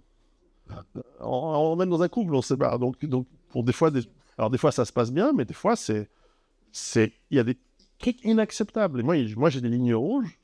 Alors bien sûr, on a tous des lignes rouges d'un point de vue intime, d'un point de vue relationnel, mais même sur les philosophies politiques. Alors je suis très content qu'avec mon ex-femme, alors on est d'accord sur les vaccins, on est d'accord sur les visions politiques du monde, on est d'accord, même elle est plus dure que moi sur certains trucs, mais c'est important dans la vie de s'entourer de gens, alors sans être tombé dans la dérive sectaire, où on n'est qu'avec des gens, et avec un gourou, et nanana. Ça, j'en parle dans le bouquin, de comment ça fonctionne, parce que c'est un des problèmes de la peur, c'est qu'on joue sur la peur, on joue sur la peur de se sentir seul, de la peur d'être incompris, et donc on dit, mais non, avec nous, vous êtes bien, vous allez être rassurés, donc il y a ce côté rassurant, puis ensuite, il y a l'emprise qui se forme, et donc on va se créer avec les gens, on va se créer finalement un peuple proche de nous. Nous sommes des millions, même en Belgique, vous êtes 11 millions, vous n'êtes pas obligé d'être copains avec tout le monde. Même si vous êtes dans le même pays. Mais d'ailleurs, on nous a tellement cassé les frontières, détruit le sentiment national, etc. C'est pour ça que leur truc, la Russie, il faut aller se battre là-bas, mais personne ne va aller se battre. Et on va dire aux gens, mobilisation générale pour aller se battre contre les Russes. Mais jamais. Les gens disent, attends, j'ai piscine, je dois finir mon jeu vidéo, d'abord, j'arrive pas à bouger, j'ai kebab, Non, c'est fini, c'est impossible. Et puis déjà, alors ensuite, dire voilà, ça c'est une arme, le mec il se barre avec, il va la revendre. Entre ceux qui n'ont pas la notion, ensuite celui qui va tenir le processus jusqu'au bout, le jour où il va voir ce que c'est la guerre, il va abattre son officier puis se barrer en courant. C'est pas mal ça. Et voilà, et donc voilà, il est mort. D'autres questions? Ah oui, Voilà. oui, voilà. Et après, C'est moi. Test. Non. J'allais vous remercier d'être venu ici en Belgique. Avec plaisir. Je suis d'origine polonaise, donc voilà. Dzień dobry. Dzień dobry. On m'a fait déjà peur depuis quand j'étais toute petite, depuis que j'ai la conscience. On est toujours en crise. Voilà. Je suis arrivée ici en 90. Voilà, il manquait de papier cul ici. Voilà, je me disais, je faisais des similitudes. Oh là là, je me suis dit, qu'est-ce que je fous là? En 2020, la même histoire, tout le monde achetait des papiers cul. Ouais. Et puis, on nous fabrique toujours les ennemis. Toujours. D'abord, chez nous, c'était 80. Je me rappelle, normalement, il manquait de maïs, donc toutes les poules vont mourir. Bon, ce n'était pas le cas. Et puis, après, c'était les méchants russes. Maintenant, on a des méchants russes. Donc, en fait, on inverse toujours. D'abord, on va chercher les conseils à Moscou, et puis on vient chercher les conseils à Bruxelles. Voilà. Qu'est-ce qui est bon pour nous? Ni l'un ni l'autre. Voilà. Il faut vivre libre. Voilà, exactement. Et la liberté, c'est pas obéir à un gouvernement. La liberté, c'est d'avoir le moins de gouvernements possible. Pas 8, pas 1 ou 9. Non, surtout pas. Voilà. Donc, moi, à mon avis, pour être libre, il faut être son propre gouvernement, il faut être son propre maître. Alors, les anarchistes disent ni Dieu ni maître. Moi, surtout le maître, l'aspect maître, parce qu'en fait, Dieu, comme il n'intervient pas beaucoup, ça va. Et puis surtout, ces intermédiaires, ils nous donnent des règles de vie qui sont plutôt, en général, qui fonctionnent par définition. Si une religion elle a plusieurs centaines d'années d'existence, en général, c'est qu'elle fonctionne parce qu'anthropologiquement, elle est en coordination avec une partie de notre âme et notre nature profonde. Donc, je suis moins sévère avec Dieu qu'avec le maître. Mais le maître, c'est pas... voilà, on nous fait peur avec ici, à l'époque, avant 1990, on nous faisait peur avec les communistes, et bon, on nous faisait peur avec les agents impérialistes occidentaux, les capitalistes, etc. Et au bout d'un moment, il faut vivre avec la liberté. Et l'agent de l'oppression, c'est toujours le gouvernement, c'est toujours l'État, qui n'est pas bienveillant, parce qu'aujourd'hui, on voit bien, ils sont corrompus, en plus, ils sont choisis pour avoir les pires vies personnelles, ou qui sont horribles. À l'époque, c'était vraiment une maîtresse par-ci, mais maintenant, c'est des trucs avec les enfants. Enfin, ils sont tous choisis pour ça, parce qu'on les tient. Et en fait, l'état profond, qui est protéiforme, qui est difficile à contrôler, en fait, on parlait est-ce qu'ils sont compétents. Le problème, c'est quand vous vous entourez de gens des larbins, c'est un peu le problème de l'Union soviétique mourante brejnevienne, c'est qu'à la fin, il n'y a plus personne qui bosse, il n'y a plus personne qui a de la motivation, parce qu'à un moment, il y a l'idéologie, il y avait les Stakhanov, les gens comme ça, les types qui y croyaient, ils avaient fait la guerre, mais au bout d'un moment, les gens, ils ont bien compris que ça ne marche pas, ils arrêtent de bosser, ils font un check-out, ils font cesser, comment le terme français, c'est ils démissionnent, quoi. Ils démissionnent de la vie. Alors, ils restent avec leurs copains, ils boivent. Il y a plein de trucs qu'on peut faire en dehors de l'État. Et au bout d'un moment, ça s'effondre parce qu'il n'y a plus rien qui marche. Quant au fait de faire peur, c'est vieux comme le monde. Si vous lisez... j'étais à Rome la semaine dernière. Vous lisez les récits de Jules César sur la guerre des Gaules, par exemple. Ils ne disent pas... j'ai l'ambition de m'enrichir, je vais conquérir une nation, prendre des millions de gens en esclaves et les ramener à Rome, les vendre, et je vais me faire les couilles en or. Et je vais rembourser mes prêts, parce qu'il s'était endetté énormément voilà, donc je veux dire, pour l'époque, Jules César, suite à sa guerre des Gaules, il a engrangé pour lui, personnellement, quelque chose qui équivaudrait aujourd'hui à des centaines de milliards d'euros. Qu'est-ce qu'il écrit dans ses mémoires? Il me dit « Les Gaulois sont un danger. Les Helvètes qui vont... traverser la Saône pour aller s'implémenter en Gaule vont déclencher un déséquilibre chez les Gaulois qui vont poser un problème sur nos colonies de la vallée du Rhône, qui étaient romaines déjà à cette époque. Donc, pour protéger les Romains, et probablement à juste titre, j'ai besoin d'aller protéger la nation en faisant une guerre d'agression, en fait. C'est vieux comme le monde. Donc, en gros, il dit... donc, j'imagine... Alors, ça, c'est pas dans ses livres, mais j'imagine qu'il s'est adressé à la population de Rome. Il a dit, voilà, il y a un danger à nos portes. Et attention, les Gaulois. En fait, c'est lui qui avait l'intention d'aller les conquérir, de les mater et de ramener des esclaves. Parce qu'il avait besoin d'argent. Puis, il a bien réussi, parce que c'était un génie. Mais... c'est La Fontaine qui dit, voilà, si tu veux tuer un chien, tu l'accuses d'avoir la rage. Donc à la fin, l'être humain, il est capable de grandes choses comme des choses dégueulasses, mais dès que tu construis une organisation qui gère des populations, très vite, elle fait que des trucs dégueulasses. Question d'une génération de... Donc, ce serait bien qu'on devienne adulte en tant qu'espèce, en tant qu'être humain, qu'on arrête d'être un peu des adolescents qui ont besoin de parents qui nous gèrent. Soyons un peu adultes, et puis... voilà, apprenons à gérer nos peurs, parce qu'une fois qu'on gère nos peurs, on ne se fait plus avoir, moins facilement. Et voilà. Donc, à la fin, c'est cette fraternité entre humains qu'on peut faire en tant qu'individu libre, mais pas en tant que sujet ou de maître, en plus malveillant aujourd'hui. Donc, voilà. Merci en tout cas de votre attention. Je crois qu'il y a des dédicaces.